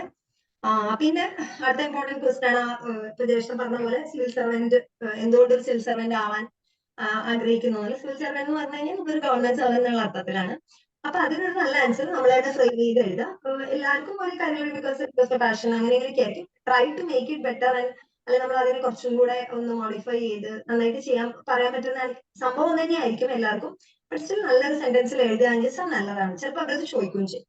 അപ്പൊ അതുകൊണ്ട് അത് ലൈക്ക് ഞാൻ പറഞ്ഞപ്പോ അങ്ങനെയല്ല, നമ്മൾ ഒന്ന് തന്നെ വേണമെന്നില്ല. To mould the new generation to quality ലെവലിനോ അങ്ങനെയൊക്കെ പറഞ്ഞ് എഴുതിയിരുന്നു. ബിക്കോസ് ഇങ്ങനെ പറഞ്ഞിട്ട് ഞാൻ അത് കുറച്ച് നമ്മളെ ഷോക്കേസ് ചെയ്യാൻ വേണ്ടി കൂടിയാണ്. ഓൾ ഇന്ത്യ ഇൻസ്റ്റിറ്റ്യൂട്ടിൽ PhD ചെയ്തു എന്നുള്ള നിലയ്ക്ക് it's my responsibility to bring that quality students in my state also എന്നൊക്കെ പറഞ്ഞ അങ്ങനെയൊക്കെ ഉള്ള ഒരു രീതിയിൽ. പക്ഷെ അത് ക്വസ്റ്റൻ ഒന്നും വന്നിട്ടില്ല, വായിച്ചിട്ടുണ്ടോ എന്ന് അറിയില്ല. ബട്ട് യു ക്യാൻ, നമുക്ക് ഇഷ്ടമുള്ള രീതിയിൽ അതിന് നമുക്കൊന്ന് കറക്റ്റ് ചെയ്തിട്ട് എഴുതാം. എന്തായാലും മിക്കപ്പോഴും നമ്മുടെ സബ്ജക്ട് റിലേറ്റഡ് എന്തെങ്കിലും ഉണ്ടെങ്കിൽ അതിനെ പറ്റി മെൻഷൻ, എനിക്ക് ഗൈനൊക്കെ ആയതുകൊണ്ട് ആ റിലേറ്റഡ് കുറച്ച് പറഞ്ഞു, അങ്ങനെയൊക്കെ. പിന്നെ അടുത്ത ഇമ്പോർട്ടന്റ് ക്വസ്റ്റൻ ആണ് മൈ സ്ട്രെങ്ത് ആൻഡ് വീക്ക്നെസ്. ഇതിലും ഒത്തിരി ക്വസ്റ്റൻ ഉണ്ടായിരുന്നു, കുറെ പേര് കുറെ പേരെടുത്ത് ചോദിച്ചിരുന്നു. അതില് മിക്കവാറും അവരെന്തെങ്കിലും അവർക്ക് മനസ്സിലാവാതെ ചിലപ്പം പല കടൂര വാക്കുകളൊക്കെ വെക്കും. അപ്പൊ എനിക്ക് തന്നെ പറ്റിയിട്ടുണ്ടായിരുന്നു. ഞാൻ പെർസെവറൻസ് വെച്ചിരുന്നു എന്റെ ക്വാളിറ്റീസിൽ. അതുപോലെ എന്റെ വീക്ക്നെസ്സിൽ ഞാൻ പ്രൊക്രാസ്റ്റിനേഷൻ വെച്ചിരുന്നു. അപ്പൊ പെട്ടെന്ന് ഇപ്പൊ എല്ലാവർക്കും പ്രൊക്രാസ്റ്റിനേഷൻ മീനിങ് അറിയാൻ കേട്ടോ. എനിക്കും എന്നുവെച്ചാൽ നമ്മളത് പറയുന്നതുകൊണ്ട് അറിയാം, അങ്ങനെ എഴുതിയതാണ്. അപ്പം അത് സ്വാഭാവികമായിട്ട് എനിക്കറിയാം ലാസ്റ്റ് ക്വസ്റ്റ്യൻ എഴുതി കഴിഞ്ഞു കഴിഞ്ഞാലാണ് എനിക്ക് അതിലല്ലാണ്ട് വേറെ ടേം വെക്കാൻ തോന്നിയില്ല. പക്ഷെ ചോദിച്ചത് എങ്ങനെയാന്ന് വെച്ചാൽ അവര് ഇതെങ്ങനെയാണോ, അതെന്താ, അതെങ്ങനെ എക്സ്പ്ലെയിൻ ചെയ്യാന്ന് ചോദിച്ചു. അപ്പൊ എപ്പോഴും നമ്മൾ എന്തെഴുതുന്നു അതിനൊരു എക്സാമ്പിൾ വെച്ച് പറയുകയാണെങ്കിൽ ദാറ്റ് വിൽ ബി ഗുഡ്. ഇപ്പം എങ്ങനെയാണ് അതെന്ന് ചോദിച്ചു കഴിഞ്ഞപ്പം സർ ഉദാഹരണത്തിന് ഞാൻ ഇങ്ങനെ ഒരു കാര്യം ചെയ്യണമെന്ന് വിചാരിക്കും, ഞാനത് മാറ്റി വെക്കും. എന്റെ കാര്യത്തിൽ ഞാൻ പറഞ്ഞിരുന്നു, പക്ഷെ പുള്ളി ഇതൊപ്പം മനസ്സിലാക്കി കൺവിൻസ്ഡ് ആയത് എനിക്ക് ചെറിയ ഡൗട്ട് തോന്നി. അപ്പൊ താനെല്ലാം മാറ്റി വെക്കുമെന്ന് ചോദിച്ചു. പക്ഷെ അത് നമ്മൾ ഭയങ്കര മോശമാണെന്ന് ആക്കി തീർക്കരുത് നമ്മുടെ വീക്ക്നെസ്. ബട്ട് സ്റ്റിൽ എന്ന് വെച്ചാൽ സർ ഇന്നത്തത് നാളത്തേക്ക് ചെയ്യാന്നെങ്കിൽ വേറെ കാര്യം വരുമ്പോൾ ഇമ്പോർട്ടന്റ് നമ്മൾ അത് ചെയ്യും, അങ്ങനെ പറഞ്ഞ് അതിനെ ഡീവിയേറ്റ് ചെയ്ത് കൊണ്ടുപോയി. അപ്പൊ എന്തെങ്കിലും പെർസെവറൻസ് വെക്കുമ്പോൾ ചിലപ്പോൾ ചോദിക്കാം എന്താണ് വൈ പെർസെവറൻസ്. അപ്പൊ ഇറ്റ്സ് മൈ ഹാർഡ് വർക്ക്, ഞാൻ ഇത്രയും വട്ടം സ്ട്രൈവ് ചെയ്തു എന്നൊക്കെ പറഞ്ഞ് നമുക്ക് നിങ്ങൾക്ക് പറയാം. പെർസെവറൻസ് വെക്കണം എന്നല്ല, എന്ത് വെക്കുന്നത്. ഇപ്പം പെർഫെക്ഷനിസം ഒത്തിരി പേര് വെച്ചിരുന്നു. അപ്പൊ പെർഫെക്ഷനിസം വൈ എന്ന് പറഞ്ഞ് ചോദിച്ചിട്ടുണ്ടായിരുന്നു. അത് ഗുഡും ബാഡും ആയിട്ട്. അപ്പൊ ഇതുപോലെ എക്സാമ്പിൾ വെച്ച് പറഞ്ഞു കൊടുത്തിട്ട് ഇൻട്രൊഡ്യൂസ് ചെയ്യുന്നുണ്ടായിരുന്നു, എക്സാമ്പിൾ വെച്ച് പറഞ്ഞു കൊടുത്തിട്ടുണ്ടായിരുന്നു. അപ്പൊ ഇങ്ങനത്തെ സാധനങ്ങൾ ചോദിക്കാം ഉറപ്പായിട്ട്. ആ രീതിയിൽ ഒരു ക്വസ്റ്റ്യൻ ഉറപ്പായിട്ടും ചോദിക്കും. അപ്പൊ അത് ശ്രദ്ധിക്കാം. ഹോബീസിന്റെ കാര്യം പറഞ്ഞിട്ട് ഞാൻ ഒരു കാര്യം പറയാൻ വിട്ടത്, ഈ പറഞ്ഞല്ലോ സ്റ്റേ കെയർഫുള്ളി എന്നുള്ളത് വളരെ ശ്രദ്ധിക്കുക. അപ്പൊ നമ്മുടെ ഇന്റർവ്യൂവിന് ആരോഗ്യവും ഗാർഡനിങ് എഴുതിയിട്ടുണ്ടായിരുന്നു, മീൻസ് ബയോളജിക്കൽ ഗാർഡനിങ് എഴുതിയത്. ഗാർഡനിങ് സേഫ് അല്ലേ എന്നുള്ളത്. അപ്പം ദശപുഷ്പങ്ങൾ എക്സ്പ്ലെയിൻ ചെയ്യാൻ ചോദിച്ചത് ഏതൊക്കെയാണെന്ന്. അപ്പൊ പെട്ടെന്ന് ഇപ്പൊ നമ്മള് ദ്രവ്യഗുണം ആൾക്കാരാണെങ്കിൽ ഒരുപക്ഷെ പെട്ടെന്ന് തന്നെ കിട്ടും, പക്ഷെ ബാക്കി എല്ലാവർക്കും അത് കിട്ടണമെന്നില്ല. പക്ഷെ ആ ഇരിക്കുന്ന ആളെ സംബന്ധിച്ച് നമ്മൾ ആയുർവേദക്കാരൻ, നമുക്ക് ദശപുഷ്പം അറിയണമെന്നാണ്. അപ്പൊ അങ്ങനെയൊക്കെ എഴുതുമ്പോൾ ദശപുഷ്പമോ പഞ്ചഭൂതോ ഇങ്ങനെ ബേസിക് പ്രിഫറയോ ഇത്തരം കാര്യങ്ങൾ നമുക്ക് അറിയുന്നതായിരിക്കും. ദശപുഷ്പം പെട്ടെന്ന് സ്പോട്ട് ചെയ്ത് പറയാൻ പറ്റണമെന്നില്ലല്ലോ.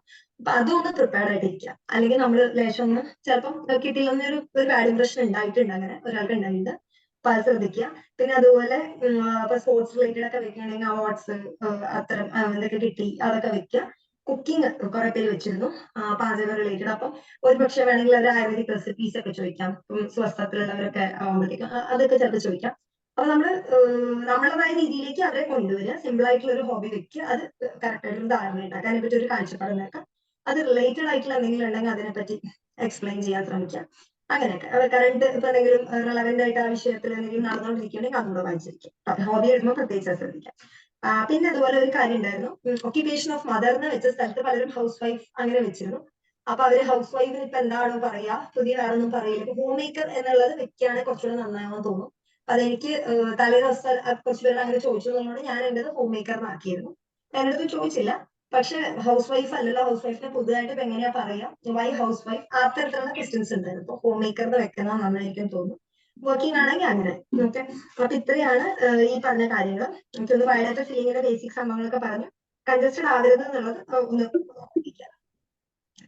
പിന്നെ അടുത്തത് നമുക്ക് എന്താ റീഡിങ്, നമ്മൾ എന്തൊക്കെ വായിക്കണം എന്നുള്ളത് റിപ്പീറ്റേഷൻ ആവുണ്ടാവും, എന്നാലും ഞാൻ അത് അങ്ങനെ എഴുതി വെച്ചുകൊണ്ട് അതങ്ങനെ പറഞ്ഞു പോവാം. ഫസ്റ്റ് ആൻഡ് ഫോർമോസ്റ്റ് റീഡിങ്ങിന് നമ്മൾ ടൈം സ്പെൻഡ് ചെയ്തത് നമ്മുടെ തീസിസ് ആണ്. കാരണം ബിക്കോസ് നമ്മളെല്ലാവരും പോസ്റ്റ് ഗ്രാജുവേറ്റ്സ് ആണ്, ചിലർ PhD പഠിക്കുന്നവരും ഹോൾഡേഴ്സും ഒക്കെ ആയിരിക്കും.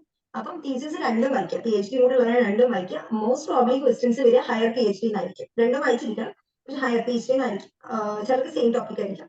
അപ്പൊ അതിൽ നിന്നായിരിക്കും ക്വസ്റ്റ്യൻ വരിക. അപ്പൊ PhD തീസിസ് വായിക്കുക എന്ന് പറഞ്ഞു കഴിഞ്ഞാൽ അതിൽ ക്വസ്റ്റ്യൻ വരിക സബ്ജക്ട് എക്സ്പേർട്ട് തന്നെ ആയിരിക്കും. നമ്മുടെ PSC മെമ്പേഴ്സ് ചോദിക്കണം എന്നൊരു നിർബന്ധമില്ല. അപ്പം സബ്ജക്ട് എക്സ്പേർട്ട് ചോദിക്കുമ്പോൾ നമ്മള് വെറുതെ ഇങ്ങനെ തീസിസ് എന്താ, എന്റെ തീസിസ് ഇതാണെന്ന് പറഞ്ഞ് അങ്ങനെയല്ല. നമ്മൾ എവിടെയും പോയി പ്രസന്റ് ചെയ്യുന്ന പോലെ തന്നെ സ്റ്റാർട്ട് വിത്ത് ദ ടൈറ്റിൽ, അത് പറയാൻ പാകപ്പെടുത്തി നമ്മൾ അങ്ങനെ എഴുതി അങ്ങനെ പഠിച്ചു വെക്കണം. This is the title of my study. These are my objectives, and these were the variables which I have looked for, and this is the outcome. അപ്പൊ അവർ ചോദിക്കാം എങ്ങനെ ഹൗസ് റിസൾട്ട് ചോദിച്ചു കഴിഞ്ഞാൽ അതൊരു സയന്റിഫിക് ആയിട്ട് റിസൾട്ട് പറയാൻ പറ്റില്ല. നല്ല റിട്ടാണ്, നല്ല റിസൾട്ട് ഉണ്ട്, അങ്ങനെയല്ല നമ്മൾ പറഞ്ഞത്. അങ്ങനെ നമ്മൾ പറയില്ല, അറിയാം. ബട്ട് സ്റ്റിൽ അതിനൊരു സയന്റിഫിക് വേയിൽ തന്നെ കമ്മ്യൂണിക്കേറ്റ് ചെയ്യാൻ നോക്കുക. അപ്പൊ അവർക്ക് തോന്നണം ആള് റിസർച്ച്, ബിക്കോസ് നമ്മളെല്ലാം MD കഴിഞ്ഞു എന്ന് പറയുമ്പോൾ റിസർച്ച് ബേസിക് എക്സ്പീരിയൻസ് നമുക്ക് ഉണ്ടാവണം. PhD ആണെങ്കിൽ അതിലും കൂടുതൽ എക്സ്പെക്ട് ചെയ്യും. അപ്പൊ ആ രീതിയിൽ ഒന്ന് പറയാൻ ശ്രമിക്കാം. പിന്നെ ബേസിക് ആയിട്ടുള്ള ഡ്രഗ് എന്താണ്, എന്തെങ്കിലും ഡിഫറെന്റ് ഡ്രഗ് ആണെങ്കിൽ അതിനെ പറ്റി ഒന്ന് വായിച്ചിരിക്കും, നമ്മൾ വായിക്കും ഡ്രഗ് റിവ്യൂല്. തീസിന്റെ കാര്യം എന്താണെന്ന് വെച്ചാൽ ആരെക്കാളും കൂടുതൽ നമുക്കാണ് അതിനെപ്പറ്റി അറിയാം. സോ നമ്മൾ ഒതന്റിക് ആയിട്ട് ആൻസർ ചെയ്യുന്ന പോലെ തന്നെ തോന്നും. അതാവാം, ആ രീതിയിലാവരുത്, ഡൗട്ട്ഫുൾ ആവരുത്. പിന്നെ ഇതിന്റെ കൂടെ general awareness of research methodology എന്തായാലും വേണം. റിസർച്ച് ചെയ്ത് പഠിക്കണം എന്നല്ല ഞാൻ പറഞ്ഞത്, പക്ഷെ നമ്മളൊരു പോസ്റ്റ് ഗ്രാജുവേറ്റ് ആയതും PhD ആണെങ്കിൽ പ്രത്യേകിച്ച് റിസർച്ചിന്റെ ക്വസ്റ്റ്യൻസ് വരാറുണ്ട്. ഇപ്പൊ ഈ പറഞ്ഞ പോലെ ഒന്നിൽ ഏതോ ഒരു ഇതിൽ അലോപ്പതിക് ഡോക്ടർ ഇരുന്നിരുന്നു, PhD മെമ്പറായിട്ട് 2 പേരുണ്ട്, ഒന്ന് അലോപ്പതിക് ഡോക്ടർ ആയിരുന്നു. അപ്പൊ പുള്ളിക്കാരൻ റിസർച്ച് ബേസ്ഡ് ക്വസ്റ്റ്യൻ ചോദിച്ചിരുന്നു ഞാൻ കേട്ടിട്ടുണ്ട്. പലപ്പോഴും ഈ PhD മെമ്പേഴ്സ് ഇരിക്കുന്നവർ PhD ഹോൾഡേഴ്സ് ഒക്കെ ആയിരിക്കും. PhD ഹോൾഡർ ഒക്കെ ആണെങ്കിൽ പറയാം, നമുക്ക് അറിയാമല്ലോ റിസർച്ച് എന്തായാലും അവർക്ക് അറിയുമ്പോൾ. അപ്പൊ അതുകൊണ്ട് അവർ ബേസിക് ആയിട്ട് ഇപ്പൊ നമ്മുടെ അറ്റ്ലീസ്റ്റ് നമ്മുടെ തീസിസ് റിലേറ്റഡ് ആയിട്ടുള്ള റിസർച്ച് ഒന്നുമില്ല, നമ്മളെ സ്റ്റഡി ഡിസൈൻ എന്താണ്, സാമ്പിളിംഗ് മെത്തേഡ് എന്താണ്, അത്തരം കാര്യങ്ങളെങ്കിൽ നമ്മളെ വേറെ ആയിരിക്കണം. അപ്പൊ അതെന്തുകൊണ്ട് ഇവിടെ ചൂസ് ചെയ്തു, അങ്ങനെയൊക്കെ. അങ്ങനത്തെ ബേസിക് സാമ്പിൾ സൈസ് കാൽക്കുലേഷൻ ഒന്നും വേണമെന്നല്ല, പക്ഷെ ബേസിക് ആയിട്ടുള്ളത് കിട്ടാതിരിക്കരുത് തീസിസ് റിലേറ്റഡ് എങ്കിലും. ഓക്കെ, അപ്പൊ അത് പിന്നത്തെ നമ്മൾ കുറച്ച് ഏരിയാസ് പ്രിപ്പയർ ചെയ്തിരിക്കണം. അപ്പൊ നമ്മൾ തീസിസിനെ പറ്റി പറഞ്ഞു, തീസിസിന് റിലേറ്റഡ് റിസർച്ച് പറഞ്ഞു. പിന്നെ കുറച്ച് ഏരിയാസ്, ആ കുറച്ച് ഏരിയാസ് എന്ന് പറഞ്ഞു കഴിഞ്ഞാൽ ചൂസ് ലൈക്ക് 4 or 5 ടോപ്പിക്സ് നമ്മൾ ചൂസ് ചെയ്ത് നോക്കാം. ഇപ്പൊ ഏറ്റവും കോമൺ, അപ്പൊ ഞാൻ ഓരോ സബ്ജക്റ്റിനെ പറ്റി പറയാൻ കമന്റ് ചെയ്യുന്നതാണല്ല. ഇപ്പൊ എന്റെ ചോയ്സസ് ലൈക്ക് സൂതിക പരിചയം ഉണ്ടായിരുന്നു, ഗർഭിണി പരിചയം ഉണ്ടായിരുന്നു. സുധീനെ സംബന്ധിച്ച് എല്ലാവരും പറഞ്ഞിരിക്കുന്ന ചിലപ്പോൾ മെൻസ്ട്രൽ ഡിസോർഡേഴ്സ് ഉണ്ടായിരുന്നു. അപ്പൊ അത്തരത്തിലുള്ള 4-5 ടോപ്പിക്സ് ആർക്കായാലും പെട്ടെന്ന് ഓർമ്മ വരുന്ന ഒരു 4-5 ടോപ്പിക്സ് പ്രിപ്പയർ ചെയ്ത് വെൽ പ്രിപ്പയർഡ് ആയിട്ടിരിക്കുക.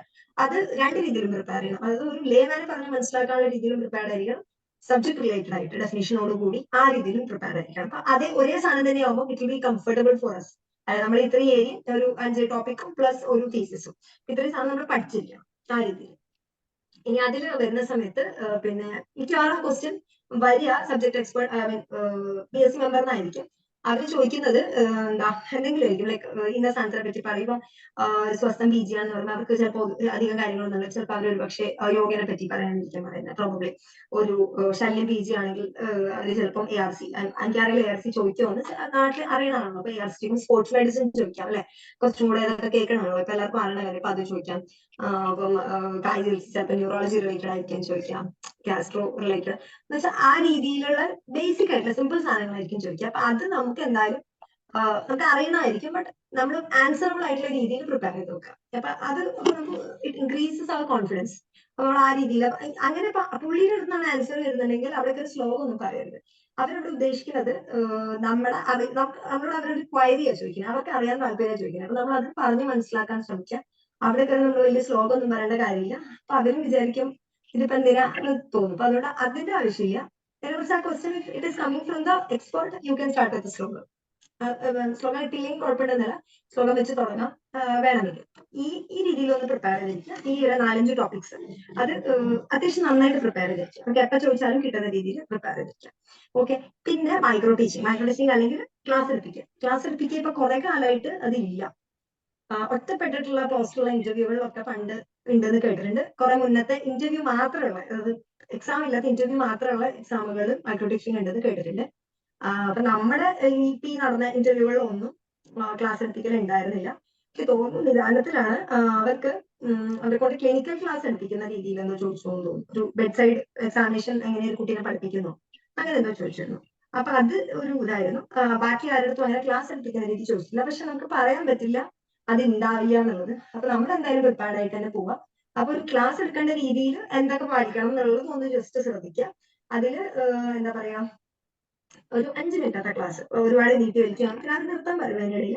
5 മിനിറ്റത്തെ ക്ലാസ്. ഓക്കെ. അപ്പൊ അതിൽ നമ്മൾ ക്ലാസ് എടുക്കാൻ പോവാണ്. അപ്പൊ ആ രീതിയിൽ തന്നെ നമ്മൾ സ്റ്റാർട്ട് ചെയ്യേണ്ടത് കുട്ടികളാണെന്നുള്ള രീതിയിൽ ഗുഡ് ആഫ്റ്റർനൂൺ, ഗുഡ് മോർണിംഗ് എന്താന്ന് വെച്ചാൽ അത് പറഞ്ഞു കൊടുക്കുക. ബ്രീഫ് ചെയ്തിട്ട് ഞാൻ ഇന്ന് ഈ ടോപ്പിക്കാണ് എടുക്കുന്നത്, നമുക്ക് ഇന്ന പോർഷൻസ് കവർ ചെയ്യുന്നുള്ളത് പറയാം. നല്ല ഐ കോൺടാക്ട് കീപ്പ് ചെയ്യുക എല്ലാവരുടെ അടുത്തും. അതുപോലെ വോയിസ് മോഡുലേഷൻ വരുത്താൻ ശ്രമിക്കുക. അപ്പൊ ഇത് നമ്മളൊരു 3-4 തവണ കണ്ണാടിയുടെ മുമ്പിലൊക്കെ പറഞ്ഞിട്ടോ പ്രിപ്പയർ ചെയ്തിട്ട് ഒരു ടോപ്പിക്കിൽ ക്ലാസ് എടുക്കുക എന്നുള്ള രീതിയിൽ അത് പ്രിപ്പയർ ചെയ്താൽ നന്നായിട്ട്. അപ്പൊ നമുക്ക് ആ കോൺഫിഡൻസ് ആയിരിക്കും ഇൻ കേസ് ചോദിച്ചാലോ എന്നുള്ളത്. സബ്ജക്ട് മിക്കവാറും അവര് ചോയ്സ് ഒന്നും പറയില്ല. സബ്ജക്ട് മിക്കവാറും നമ്മുടെ ചോയ്സിന് വിടുകയായിരിക്കും. അപ്പൊ നമ്മൾ പറഞ്ഞല്ലോ 4-5 ടോപ്പിക്സ് നമ്മൾ പ്രിപ്പയർ ചെയ്ത് അത് രണ്ടിനും കൂടി ചേർത്ത് പ്രിപ്പയർ ചെയ്താൽ മതി. അപ്പൊ നമുക്ക് അതിൽ അറിയാൻ പറ്റണ്ട. പിന്നെ ഈ പറഞ്ഞ പോലെ ക്ലിനിക്കൽ എക്സാമിനേഷൻ ക്ലാസ് ഒക്കെ ചോദിച്ചു കഴിഞ്ഞാൽ ചിലപ്പോൾ കാര്യങ്ങൾ സിസ്റ്റം എക്സാമിനേഷൻ പ്രോബബ്ലി, കാരണം ഇപ്പം അലോപ്പതിക്കാരൊക്കെ സപ്പോസ് ഇരിക്കുകയാണെങ്കിൽ അവർക്ക് എന്തായാലും ക്യൂരിയോസിറ്റി കുട്ടിക്ക് ഇത് എത്ര അറിയാമെന്നുള്ളത്. സിസ്റ്റം എക്സാമിനേഷൻ ഒക്കെ അറിയാവും, എന്തായാലും ഒന്ന് ഇതായിട്ട് നോക്കാം. അത്തരം കാര്യങ്ങളൊക്കെ ഒന്ന് പ്രിപ്പയർ ചെയ്ത് വെച്ചിരിക്കുക. സബ്ജക്ട് എക്സ്പെർട്ട് ആണ് യൂഷ്വലി ക്വസ്റ്റ്യൻ ചോദിക്കുക എന്നാൽ പോലും. പിന്നെ അടുത്താണ് സബ്ജക്റ്റിനെ പറ്റിയുള്ള വായന. നമുക്ക് നമ്മുടെ സബ്ജക്ട് എന്ന് പറഞ്ഞാൽ ഒത്തിരി സ്ട്രോങ്ങുകൾ പഠിക്കുക അതിന് വലിയ ഒത്തിരി ടൈം സ്പെൻഡ് ചെയ്യണം ഞാൻ പറയില്ല. പക്ഷെ എന്നാലും നമ്മൾ എന്തെങ്കിലും വായിച്ചാൽ it adds to our confidence, it makes us more presentable. അല്ലെ, നമ്മൾ ഒരാളെ മുമ്പിൽ ഇരിക്കുകയാണ്, നമ്മളെ പറ്റി നമ്മളോട് ചോദ്യം ചോദിച്ചുകൊണ്ടിരിക്കുകയാണ്. അപ്പൊ നമ്മൾ എത്ര വായിച്ചിരിക്കണം, നമുക്ക് നമ്മുടെ സബ്ജക്ട് എത്ര അറിയുന്നു, അത് നമ്മുടെ ബോഡി ലാംഗ്വേജിലും നമ്മുടെ ഫേസിലും നമ്മുടെ സ്പീച്ചിലും അത് റിഫ്ലക്ട് ചെയ്യും. ആ കോൺഫിഡൻസ് നമുക്കുണ്ട്. അപ്പൊ അതുകൊണ്ട് ഒന്നും വായിക്കാതെ ഇന്റർവ്യൂവിന് പോകുക എന്നുള്ളത് പാടില്ല. പ്രോബബ്ലി നമ്മൾ വായിച്ചൊന്നും ചോദിക്കില്ല, പക്ഷെ നമുക്ക് ആൻസർ ചെയ്യാൻ പറ്റും നന്നായിട്ട്. നമ്മുടെ കോൺഫിഡൻസ് കൂടും. അപ്പൊ അതുകൊണ്ട് വായന പ്രധാനമാണ്. ഒത്തിരി സമയം അല്ലെങ്കിൽ കുറച്ച് നേരത്തിന് വേണ്ടി സ്പെൻഡ് ചെയ്യുക. അപ്പൊ അതിൽ പറഞ്ഞ പോലെ കുറെ ടോപ്പിക്സ് ഒക്കെ പറഞ്ഞു. ഞാൻ അതല്ലാണ്ട് പറയണത് ഡെഫിനിഷൻസ് വായിച്ചാൽ നന്നായിരിക്കും എനിക്ക് തോന്നിയിട്ടുണ്ട്. കറക്റ്റ് എന്തെങ്കിലും ടെൽ അബൌട്ട് ഇൻഫെർട്ടിലിറ്റി. അപ്പൊ നമ്മുടെ അടുത്തൊക്കെ എന്റെ അടുത്ത് ചോദിച്ചത് ഇവിടെ കോസസ് ഓഫ് ഇൻഫെർട്ടിലിറ്റി എന്നുള്ളതാണ് ചോദിച്ചൊരു ക്വസ്റ്റ്യൻ. അപ്പൊ അത് കോസസ് ആയിരുന്നു, എനിക്ക് എളുപ്പമായിരുന്നു പറയാൻ പറ്റി.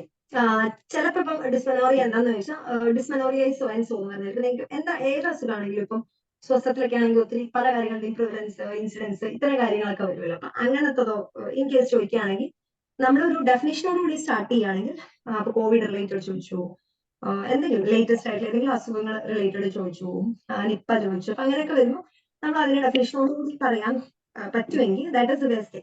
അപ്പൊ അത് ശ്രദ്ധിക്കുക. പിന്നെ ബേസിക് ആയിട്ട് ട്രീറ്റ്മെന്റ് പ്രിൻസിപ്പിൾസിന്റെ ശ്ലോകം പഠിച്ചെടുക്കാം. അപ്പൊ നമ്മുടെ ആർത്തവദുഷ്ടി ചികിത്സ ചോദിച്ചിട്ടുണ്ടായിരുന്നു, വാതികി യോനിരോധകരുടെ ചികിത്സ, അങ്ങനെയൊക്കെ എക്സ്പേർട്ട് ചോദിച്ചിട്ടുണ്ടായിരുന്നു. അപ്പൊ അതുകൊണ്ട് അത് ശ്ലോകം തന്നെ പഠിച്ചവർക്ക് അത് കുറച്ചുകൂടെ നന്നായി പറയാൻ പറ്റി, അത് കുറച്ചുകൂടെ പ്രസന്റബിൾ ആയി. അപ്പം അത് ഒന്ന് ശ്രദ്ധിക്കുക. ബേസിക് ആയിട്ടുള്ള ശ്ലോകങ്ങൾ പഠിക്കുക. പിന്നെ അതുപോലെ തന്നെ ഡെഫിനേഷൻസോട് കൂടി കാര്യങ്ങൾ പറയാൻ ശ്രമിക്കുക. ബാക്കിയൊന്നും എത്തിയാലും ഡെഫിനേഷനെങ്കിലും പറഞ്ഞാൽ ശ്രമിക്കുക. ആ കാര്യം ശ്രദ്ധിക്കുക. പിന്നെ ഈ പറഞ്ഞ പോലെ യോഗങ്ങൾ ഏതെങ്കിലും കോമണസ്റ്റ് ആയിട്ടുള്ളതുണ്ടെങ്കിൽ അത് സബ്ജക്ട് എക്സ്പെർട്ട് ചിലപ്പോൾ ചോദിക്കുക. അപ്പൊ നമുക്കൊക്കെ ഉഷാരും സത്യസാരൊന്നും ചോദിക്കാതിരിക്കില്ല എന്ന് ഉറപ്പാണ്. അപ്പൊ ചോദിച്ചിട്ടുണ്ട്, ഫുൾ ശ്ലോകം ചോദിച്ചിട്ടുണ്ട് 1-2 പേരെടുത്ത്. അപ്പം അത് പ്രോബ്ലം ചോദിക്കുക. അപ്പൊ അത് പഠിച്ചിരിക്കുക. കേസിക്കാരൊക്കെ മോസ്റ്റ് ഇമ്പോർട്ടന്റ് ആയിട്ടുള്ള ക്വസ്റ്റ്യനുകൾ പഠിച്ചു വെച്ചിരിക്കുക. ശാസ്ത്രയോഗം ബേസ് ഒക്കെ ചെയ്താൽ കുറച്ചുകൂടെ നന്നായിരിക്കും. പിന്നെ last reading is about GK related to the subject and ആയുർവേദം. ജനറൽ ആയിട്ടുള്ള ഇപ്പോഴത്തെ ലേറ്റസ്റ്റ് ആയിട്ടുള്ള കറന്റ് അഫയേഴ്സ് റിലേറ്റഡ് ടു ആ സബ്ജക്ട്. അപ്പൊ അതിലാണ് ഈ പറഞ്ഞ പോലെ നമ്മുടെ ഫസ്റ്റ് ആൻഡ് ഫോർമോസ്റ്റ് എന്തെങ്കിലും റിസർച്ചസ് നമ്മുടെ സബ്ജക്റ്റിൽ നടക്കുന്നു. എന്താണെങ്കിലും ഇപ്പം കോവിഡിൽ ഇപ്പൊ അന്ന് പറഞ്ഞ പോലെ കോവിഡിൽ അമൃതം പദ്ധതി അത്തരം കാര്യങ്ങളൊക്കെ ഇപ്പൊ ചോദിക്കുന്നല്ല, അങ്ങനത്തെ എന്തെങ്കിലും ചിലപ്പോൾ അവരും വായിച്ചിട്ടുണ്ടെങ്കിൽ പ്രോബ്ലി ഇത് കൂടുതലും മിക്കവാറും PSC മെമ്പർ ആയിരിക്കും ചോദിക്കുക. അപ്പൊ അതിൽ നിന്ന് ചോദ്യം വരാം. അത്തരത്തിലുള്ള റിസർച്ച് ആസ്പെക്ടിലുള്ള സാധനങ്ങൾ വായിക്കുക, ഒന്ന് നോട്ട് ചെയ്ത് വെക്കുക. പിന്നെ 3 ഗവൺമെന്റ് ആയുർവേദ കോളേജിനെ പറ്റി ഒരു ധാരണ ഉണ്ടായിരിക്കണം. DME ആരാണ്, പ്രിൻസിപ്പൽ ആരാണ്, അല്ലെങ്കിൽ എങ്ങനെയാണ് ഇത് മിനിസ്ട്രി ആയിട്ടുള്ള ആരാരൊക്കെ പോകുന്നു എന്നുള്ളതൊക്കെ വായിച്ചിരിക്കുക. ആയുഷ് മിനിസ്ട്രിയും ആയുഷിനെ പറ്റിയിട്ടും വായിച്ചിരിക്കുക. നാഷണലൈസേഷൻ, NHM പറ്റുമെങ്കിൽ NHM കൂടെ, പിന്നെ അതുപോലെ CCRS, പിന്നെ എന്താ അത്തരം കുറച്ച് സാധനങ്ങളൊക്കെ ഒന്ന് ജനറേറ്റ് അവയർ ആയിരിക്കും. പിന്നെ പദ്ധതികൾ, ISM വർക്ക് ചെയ്യുന്ന ആൾക്കാരെ നിർബന്ധമായിട്ട് എല്ലാ പദ്ധതികളും നോക്കിയിരിക്കുക, അത് എല്ലാത്തിനെയും നോക്കാൻ ശ്രമിക്കുക. ഇപ്പൊ എന്താ പറയാ, ഒരുപാടുണ്ടല്ലോ, ജീവനുണ്ട്, അതുപോലെ എന്താ അമൃതം പദ്ധതി ഉണ്ട്, ഒരുപാടുണ്ട്, സ്പന്ദനുണ്ട്, അങ്ങനെ എല്ലാത്തിനെ പറ്റി ഒരു ബ്രോഡ് ആയിട്ടുള്ള ഒരു പക്ഷെ ഇത് എന്തിന്റെ പദ്ധതിയാണെന്ന് വെച്ചാൽ അത് എന്തിന്റെയാണെന്നെങ്കിലും അറിയാൻ പറ്റുന്ന രീതിയിൽ വായിക്കാം, ഒന്ന് അറിഞ്ഞു വെച്ചിരിക്കുക. പിന്നെ നാഷണലൈസേഷൻ ഞാൻ മുന്നേ PhD പോണതിന് മുന്നേ NAM-ലായിരുന്നു വർക്ക് ചെയ്തത്. അപ്പൊ അതുകൊണ്ട് ഞാൻ NAM-ന്റെ സ്ട്രക്ചർ എന്തായതാന്നൊക്കെ ഉള്ളത് കുറച്ചൊന്ന് വായിച്ചു വെച്ചിരുന്നു. കൃത്യമായിട്ട് മോട്ടീവ്സ് എന്താന്നൊക്കെ ഉണ്ട്. അപ്പൊ അതൊന്ന് വായിച്ച് പ്രിപ്പയർ ചെയ്തിരുന്നു. അപ്പൊ നമ്മൾ കൺസേൺ ആയിട്ട് എന്തെങ്കിലും ഈ രീതിയിൽ ജോലി ചെയ്യുന്ന ആളാണെങ്കിൽ അതിനെപ്പറ്റി ഒരു ധാരണ ഉണ്ടാവുന്ന രീതിയിൽ വായിച്ചു വെച്ചിരിക്കാം. റീഡിങ്ങിൽ നമ്മൾ ഈ പറഞ്ഞ പോലെ ഓർക്കുന്നു വിചാരിക്കുന്നു. ഫസ്റ്റ് ഓഫ് ഓൾ തീസിസ്, നന്നായി തീസിസ് പ്ലസ് അതിന്റെ റിസർച്ച് കാര്യങ്ങൾ അറിഞ്ഞിരിക്കുക. പിന്നെ general awareness, general prepare 3 to 4 topics, 3-4 topics prepare ചെയ്ത് വെച്ചിരിക്കുക. മൈക്രോ ടീച്ചിങ്ങിന് വേണ്ടി പ്രിപ്പയർ ചെയ്തിരിക്കുക. സബ്ജക്ട് റീഡിങ് എന്തൊക്കെയാണോ നമ്മൾ ശ്ലോകങ്ങളോ ഡെഫിനിഷനോ അത്തരം കാര്യങ്ങളോ ഒന്ന് വായിച്ചു വെച്ചിരിക്കുക. GK റിലേറ്റഡ് ടു ആയുർവേദം അത് വായിച്ചിരിക്കുക. ഓക്കെ, ഇതിൽ തന്നെ മിനിസ്ട്രിയിൽ ആരാണ്, മിനിസ്ട്രി മെമ്പേഴ്സ് ആരാണ്, അത് ഹെൽത്ത് മിനിസ്റ്റർ ആരാന്നുള്ളത് സെൻട്രൽ ലെവലാണെങ്കിലും സ്റ്റേറ്റ് ആണെങ്കിലും അതൊക്കെ വായിച്ചു വെച്ചിരിക്കുക. ഓക്കെ, ഇത്രയും കഴിഞ്ഞ് നമ്മുടെ പ്രിപ്പറേഷൻ കഴിഞ്ഞു. ഇനി പ്രിപ്പറേഷൻ ഒക്കെ കഴിഞ്ഞിട്ടുള്ള കോൺഫിഡൻസോടുകൂടിയാണ് നമ്മൾ ഇന്റർവ്യൂവിന് പോകുന്നത്. അല്ലെ, ഇന്റർവ്യൂവിന് പോകുമ്പോൾ ഈ പറഞ്ഞ കൂട്ട് എന്തൊക്കെ സാധനങ്ങൾ നമ്മൾ ഓൾറെഡി പ്രിപ്പയർഡ് ആയിരിക്കണം. പ്രിപ്പയർഡ് എന്ന് പറഞ്ഞു കഴിഞ്ഞാൽ നമ്മുടെ കയ്യിൽ ഉറപ്പായിട്ടും OTV വേണം. അത് നിങ്ങൾക്ക് ഒരു അഡ്മിഷൻ ടിക്കറ്റ് പോലെ വന്നിട്ടുണ്ടോ നമ്മുടെ സൈറ്റിൽ, അത് പ്രിന്റ് ഔട്ട് എടുത്ത് വെച്ചിരിക്കുക. അതിൽ എന്തൊക്കെ പറയണോ അത് ഫുൾ വായിച്ചിരിക്കുക. സമയമൊന്നും വേസ്റ്റ് ആകാതെ ഫുൾ വായിച്ചിരിക്കുക. വായിച്ചിട്ട് അതിൽ പറഞ്ഞ പോലെ OTV വേണം. ഈ അഡ്മിഷന്റെ കോപ്പി വേണം. പിന്നെ ഈ പറഞ്ഞ പോലെ എന്താ ബയോഡാറ്റ, ഈ 3 സാധനങ്ങൾ ഏറ്റവും ഇമ്പോർട്ടന്റ്. ബയോഡാറ്റ പ്രിന്റ് ചെയ്തിട്ടോ റൈറ്റ് ചെയ്തിട്ടോ എന്താന്ന് വെച്ചാൽ അത് എടുക്കുക. 2-3 കോപ്പീസ് കയ്യിൽ വെക്കുക. പിന്നെ സർട്ടിഫിക്കറ്റ്സ് എടുക്കുന്നതായിരിക്കും. കുറെ പേര് എൻ്റെ അടുത്ത് ചോദിച്ചിരുന്നു സർട്ടിഫിക്കറ്റ്സ് വേണോ വേണ്ടി. അത് ആക്ച്വലി അവർ രാവിലെ ചിലപ്പം ISM-ൽ ഇന്റർവ്യൂ എത്തിയിരുന്നുണ്ടാവും. ഇതുവരെ PSC എത്തിയിരുന്നു. ഞാൻ അങ്ങനെ ഒരാളായിരുന്നു. എന്റെ ഫസ്റ്റ് PSC എക്സ്പീരിയൻസ് ആയിരുന്നു, ഇന്റർവ്യൂ ആയിരുന്നു. അപ്പൊ അതുകൊണ്ട് എനിക്കൊന്നും അറിയത്തില്ല, എവിടെ പോകും എനിക്കൊന്നും അറിയത്തില്ല. അപ്പൊ നമ്മൾ അവിടെ പോയി കഴിഞ്ഞ് അവര് നമ്മളെ ആദ്യം സർട്ടിഫിക്കറ്റ് വെരിഫിക്കേഷൻ എന്ന് പറഞ്ഞ് ഒരു സ്ഥലത്ത് കൊണ്ട്, സർട്ടിഫിക്കറ്റ്സ് അല്ല ആക്ച്വലി നോക്കുക, OTV. നമുക്ക് ഓൾറെഡി നമ്മൾ എല്ലാവരുടെയും വെരിഫിക്കേഷൻ കഴിഞ്ഞിട്ടുണ്ടല്ലോ. അപ്പൊ അതേപോലെ തന്നെ അവിടെ പോയിട്ട് OTV ഉണ്ടോ എന്നുള്ളത് വെരിഫൈ, നമ്മൾ കൊണ്ടുപോകുന്ന ബയോഡാറ്റ അവർ കളക്ട് ചെയ്യും. പിന്നെ നമ്മുടെ ബയോഡാറ്റ ഇല്ല, ബയോഡാറ്റ അവർ വാങ്ങിച്ചു വെച്ചു. OTV നോക്കിയിട്ട് തിരിച്ചു വരും തോന്നുന്നു. ഈ സമയത്ത് സർട്ടിഫിക്കറ്റ്സും കൂടെ കയ്യിൽ ആവശ്യമുണ്ടെന്ന് വെച്ചാൽ ഇറ്റ്സ് നോട്ട് മാൻഡേറ്ററി, പക്ഷേ സർട്ടിഫിക്കറ്റ് കയ്യിൽ വെക്കുക. നമ്മൾ എന്തിനാ വെറുതെ ടെൻഷൻ ആവുന്നത്, ഇൻ കേസ് എന്തെങ്കിലും ആവശ്യത്തിൽ എന്തെങ്കിലും ക്ലാരിഫിക്കേഷൻ ചോദിച്ചു കഴിഞ്ഞാൽ നമ്മുടെ അടുത്ത് ഇല്ലാന്ന് വരണ്ടല്ലോ. അപ്പൊ അതുകൊണ്ട് അത് കയ്യിൽ വെച്ചിരിക്കുന്നതാണ് ബുദ്ധി. ഓക്കെ, ഇത്രയും സാധനങ്ങളായിട്ട് നമ്മൾ ആദ്യം പറഞ്ഞ പോലെ വെരിഫിക്കേഷൻ കഴിഞ്ഞിട്ട് നമ്മളെ വേറൊരു സ്ഥലത്ത് കൊണ്ടിരുത്തും. ആ വേറൊരു സ്ഥലം എന്ന് പറഞ്ഞാൽ ഈ പറഞ്ഞ പോലെ എവിടെയാണ് ഇന്റർവ്യൂ നടക്കുന്നത് അതിന്റെ പുറത്തായിരിക്കും. അവിടെ നമ്മൾ ഫോണൊന്നും യൂസ് ചെയ്യാൻ പറ്റത്തില്ല, ബുക്സ് അധികം വായിക്കാൻ പറ്റത്തില്ല, അങ്ങനെ കുറച്ച് ഗാർഡ് ഇരിക്കും. അപ്പൊ അവർ കുറച്ച് റെസ്ട്രിക്ഷൻസ് ഒക്കെ പറയും. എനിക്ക് വഴക്കം കേട്ടായിരുന്നു, ഞാൻ എന്തോ ഗൂഗിള് നോക്കായിരുന്നു തപ്പിയ സമയത്ത്. അപ്പം അത് ചെറുതായിട്ടൊക്കെ നമ്മൾ ആ ടെൻഷനൊക്കെ കൂട്ടും. അപ്പൊ പറ്റുകയാണെങ്കിൽ അതൊക്കെ മാറ്റി വെച്ച് സമാധാനമായിട്ട് ഇരിക്കുക. ഓക്കെ, പിന്നെ ഈ പറഞ്ഞോട്ട് റിപ്പോർട്ട് ചെയ്യുന്ന ടൈമിന് തന്നെ റിപ്പോർട്ട് ചെയ്യാൻ ശ്രദ്ധിക്കുക. കാരണം നമുക്ക് ടൈം തന്നിട്ടുണ്ടാവും 8 മണി. എല്ലാവരും മിക്കവാറും സമയത്ത് തന്നെ എത്തും. എന്നാൽ പോലും പല സ്ഥലത്തു നിന്നൊക്കെ വന്ന ആൾക്കാരായിരിക്കും. ട്രിവാൻഡ്രത്ത് തലേന്ന് തന്നെ പോയി നിൽക്കുകയായിരിക്കും. രാവിലെ ഒന്നും പോകുന്ന ട്രെയിൻ ഒരിക്കലും ബുക്ക് ചെയ്ത് തലേന്ന് തന്നെ പോയി നിൽക്കുക. അപ്പൊ ഒന്ന് റിലാക്സ്ഡ് ആയിരിക്കും. നമ്മള് ചിലപ്പോൾ ബസ്സൊക്കെ പിടിച്ചൊക്കെ പോയി, അല്ലെങ്കിൽ ഓട്ടോ പിടിച്ച് താമസിച്ച് ട്രാഫിക് ട്രിവാൻഡ്രം ഒക്കെ ആണല്ലോ. അപ്പൊ പാനിക് ആവാതിരിക്കുക. ആ സമയത്തിന് എത്താൻ നോക്കുക. സമയത്തിന് എത്തുന്നത് നമുക്ക് ഒരുപാട് പാനിക് ആവുന്നത് കുറയ്ക്കും. നമ്മളെ മൂഡും നല്ലതായിരിക്കും. അപ്പൊ അതുകൊണ്ട് ആ സമയത്തിന് തന്നെ എത്താൻ ശ്രമിക്കാം. പിന്നെ ഈ പറഞ്ഞ പോലെ ഡ്രസ് കോഡ് ഒബ്വിയസ്ലി ഞാൻ എല്ലായിടത്തും സാരി ഉടുക്കണം എന്നേ പറയുള്ളൂ. ഭയങ്കരമായിട്ട് ഡിസ്കംഫർട്ട്, ഒത്തിരി തീരെ പറ്റില്ല, എനിക്കത് തീരെ പറ്റില്ല. അതിന് ചുരിദാർ ഇടുന്നതിന് കുഴപ്പമൊന്നുമില്ല. പക്ഷെ സാരി ഉടുക്കാൻ പറ്റുമെങ്കിൽ സാരി ഉടുക്കുന്നത് നന്നായിരിക്കും. പ്രസന്റബിൾ ആയിരിക്കും നമ്മൾ ഇരിക്കുന്നത്. എല്ലാവരിൽ നിന്നും നമ്മൾ മാത്രം വ്യത്യസ്തമാണല്ലോ. അതുകൊണ്ട് അതിന് ലൈറ്റ് കളർ സാരി ചിലരൊക്കെ ചോദിച്ചിട്ടുണ്ട്. ഇപ്പൊ ഖാദി വേസ്റ്റ് സാരി ഒക്കെയാണ് കുറച്ചുകൂടെ നല്ലത്, എന്തെങ്കിലും ഓഫ് ഷെയ്ഡുള്ള സാരി ഒക്കെ നല്ലത്. വോയിസിനത് ഞാൻ പ്രത്യേകിച്ച് പറയുന്നത് ലൈറ്റ് കളേർഡ് ഷർട്ട് ആയിട്ടുള്ളത് ഇടുക. ഓക്കെ, അപ്പൊ അത് പിന്നെ നമ്മള് നോക്ക് ചെയ്യുക. സ്വാഭാവികമായിട്ട് നോക്ക് ചെയ്തിട്ട് മേ ഐ ഇതൊക്കെ പറഞ്ഞ് ഗ്രീറ്റ് ചെയ്ത് മോർണിംഗ് ഗുഡ് ആഫ്റ്റർനൂൺ പറഞ്ഞിട്ട് നമ്മൾ അതിനകത്ത് കയറി കഴിഞ്ഞ് ഇപ്പൊ ഞാൻ പറഞ്ഞ പോലെ ഞാൻ ഏറ്റവും ലാസ്റ്റ്, ടോട്ടലി ഏറ്റവും ലാസ്റ്റ് പ്രസന്റർ ആയിരുന്നു, ലാസ്റ്റ് ഇതായിരുന്നു.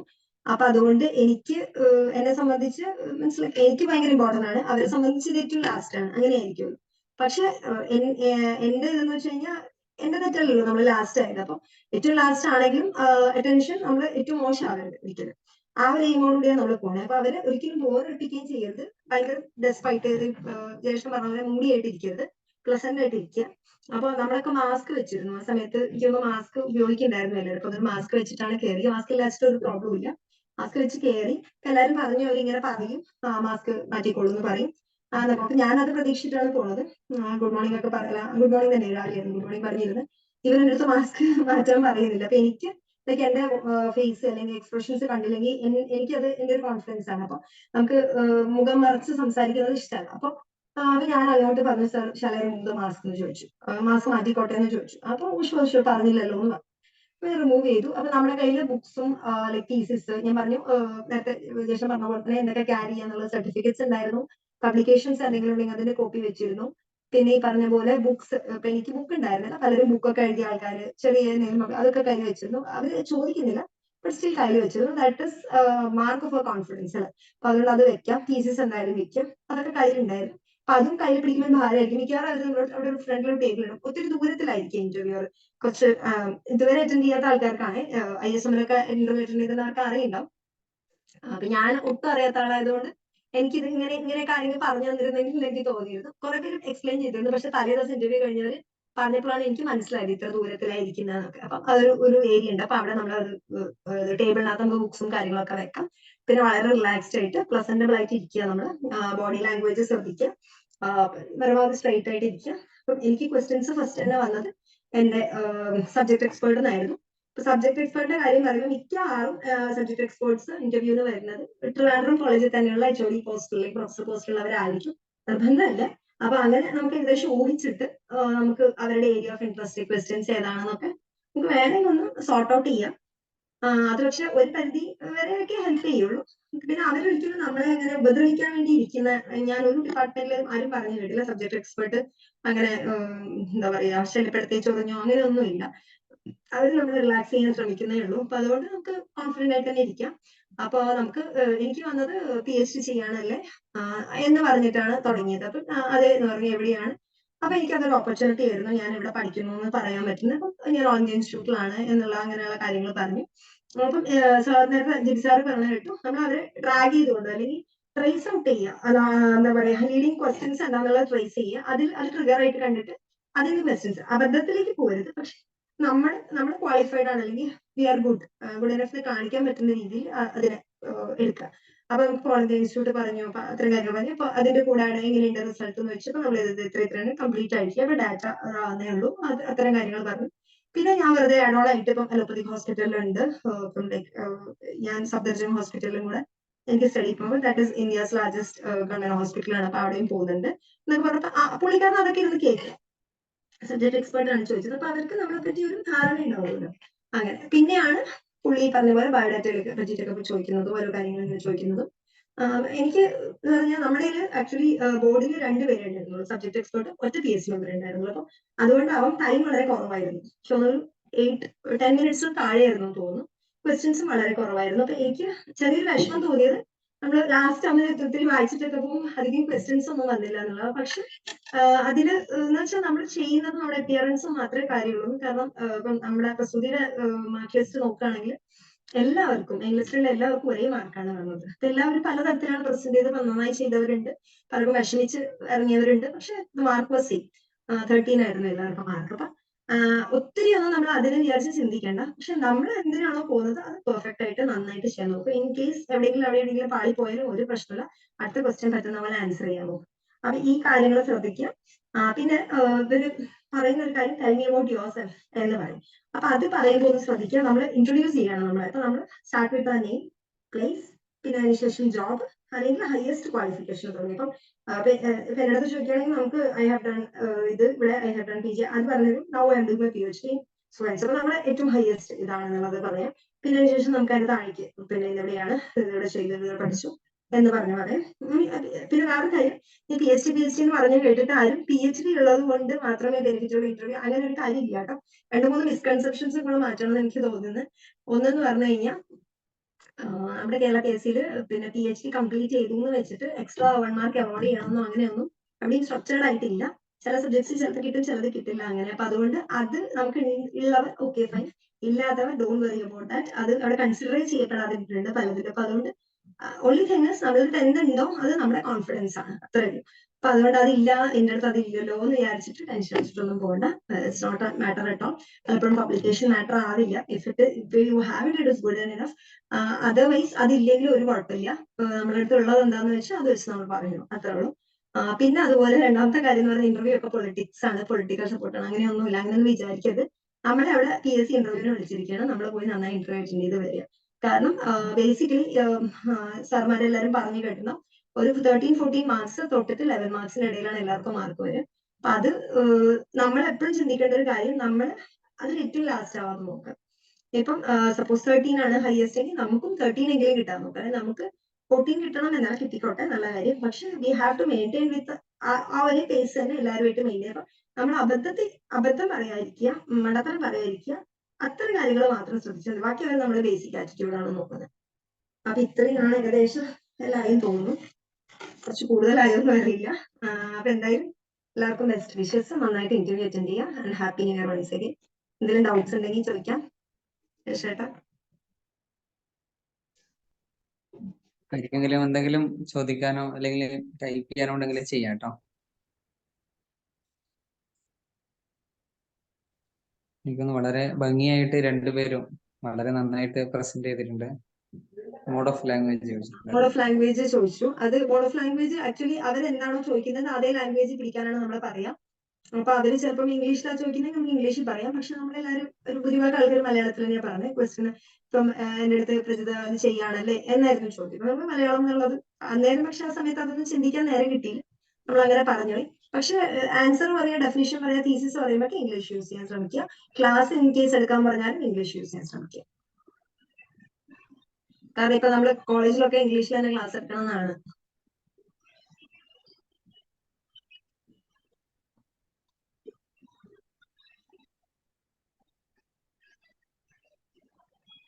One time verification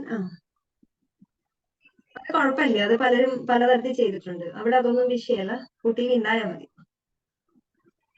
subject expert ചോദിച്ചത് തീസിസ് ആയിരുന്നു. മെയിൻലി തീസിസിനെ പറ്റി തന്നെയായിരുന്നു ഏകദേശം. എനിക്ക് തോന്നുന്നു ഒരു മെയിൻ കുറെ ക്വസ്റ്റ്യൻസും തീസിസ് റിലേറ്റഡ് ആയിരുന്നു. പിന്നെ അതിനുശേഷം എന്താണ് അവിടെ എങ്ങനെയുണ്ട് അത്തരം കാര്യങ്ങൾ ചോദിച്ചു. പിന്നെ ലാസ്റ്റ് ഇൻഫോർട്ടേഡിനെ പറ്റി ചോദിച്ചു. അത്രേ ഉള്ളൂ.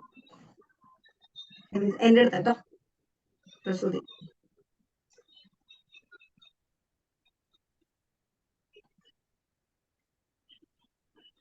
കഴിഞ്ഞു വിചാരിക്കുന്നു അല്ലേ? വൈൻഡപ്പ് ചെയ്യാം അല്ലേ? ശരി. അപ്പോ ഈ പരിപാടിയിൽ വന്ന രണ്ടുപേരെയും നമ്മുടെ അലുമിനി ആണ് ദ്രോണയുടെ പേരിൽ നന്ദി അറിയിക്കുകയാണ്. അപ്പോൾ എല്ലാവരും വളരെ നന്നായിട്ട് അറ്റൻഡ് ചെയ്യുക, വളരെ പ്ലസന്റ് ആയിട്ട് അറ്റൻഡ് ചെയ്യുക. എല്ലാവർക്കും ഒരു നല്ല പുതുവത്സരം ആശംസിച്ചുകൊണ്ട് അവസാനിപ്പിക്കുകയാണ് കേട്ടോ. നന്ദി. Thank you.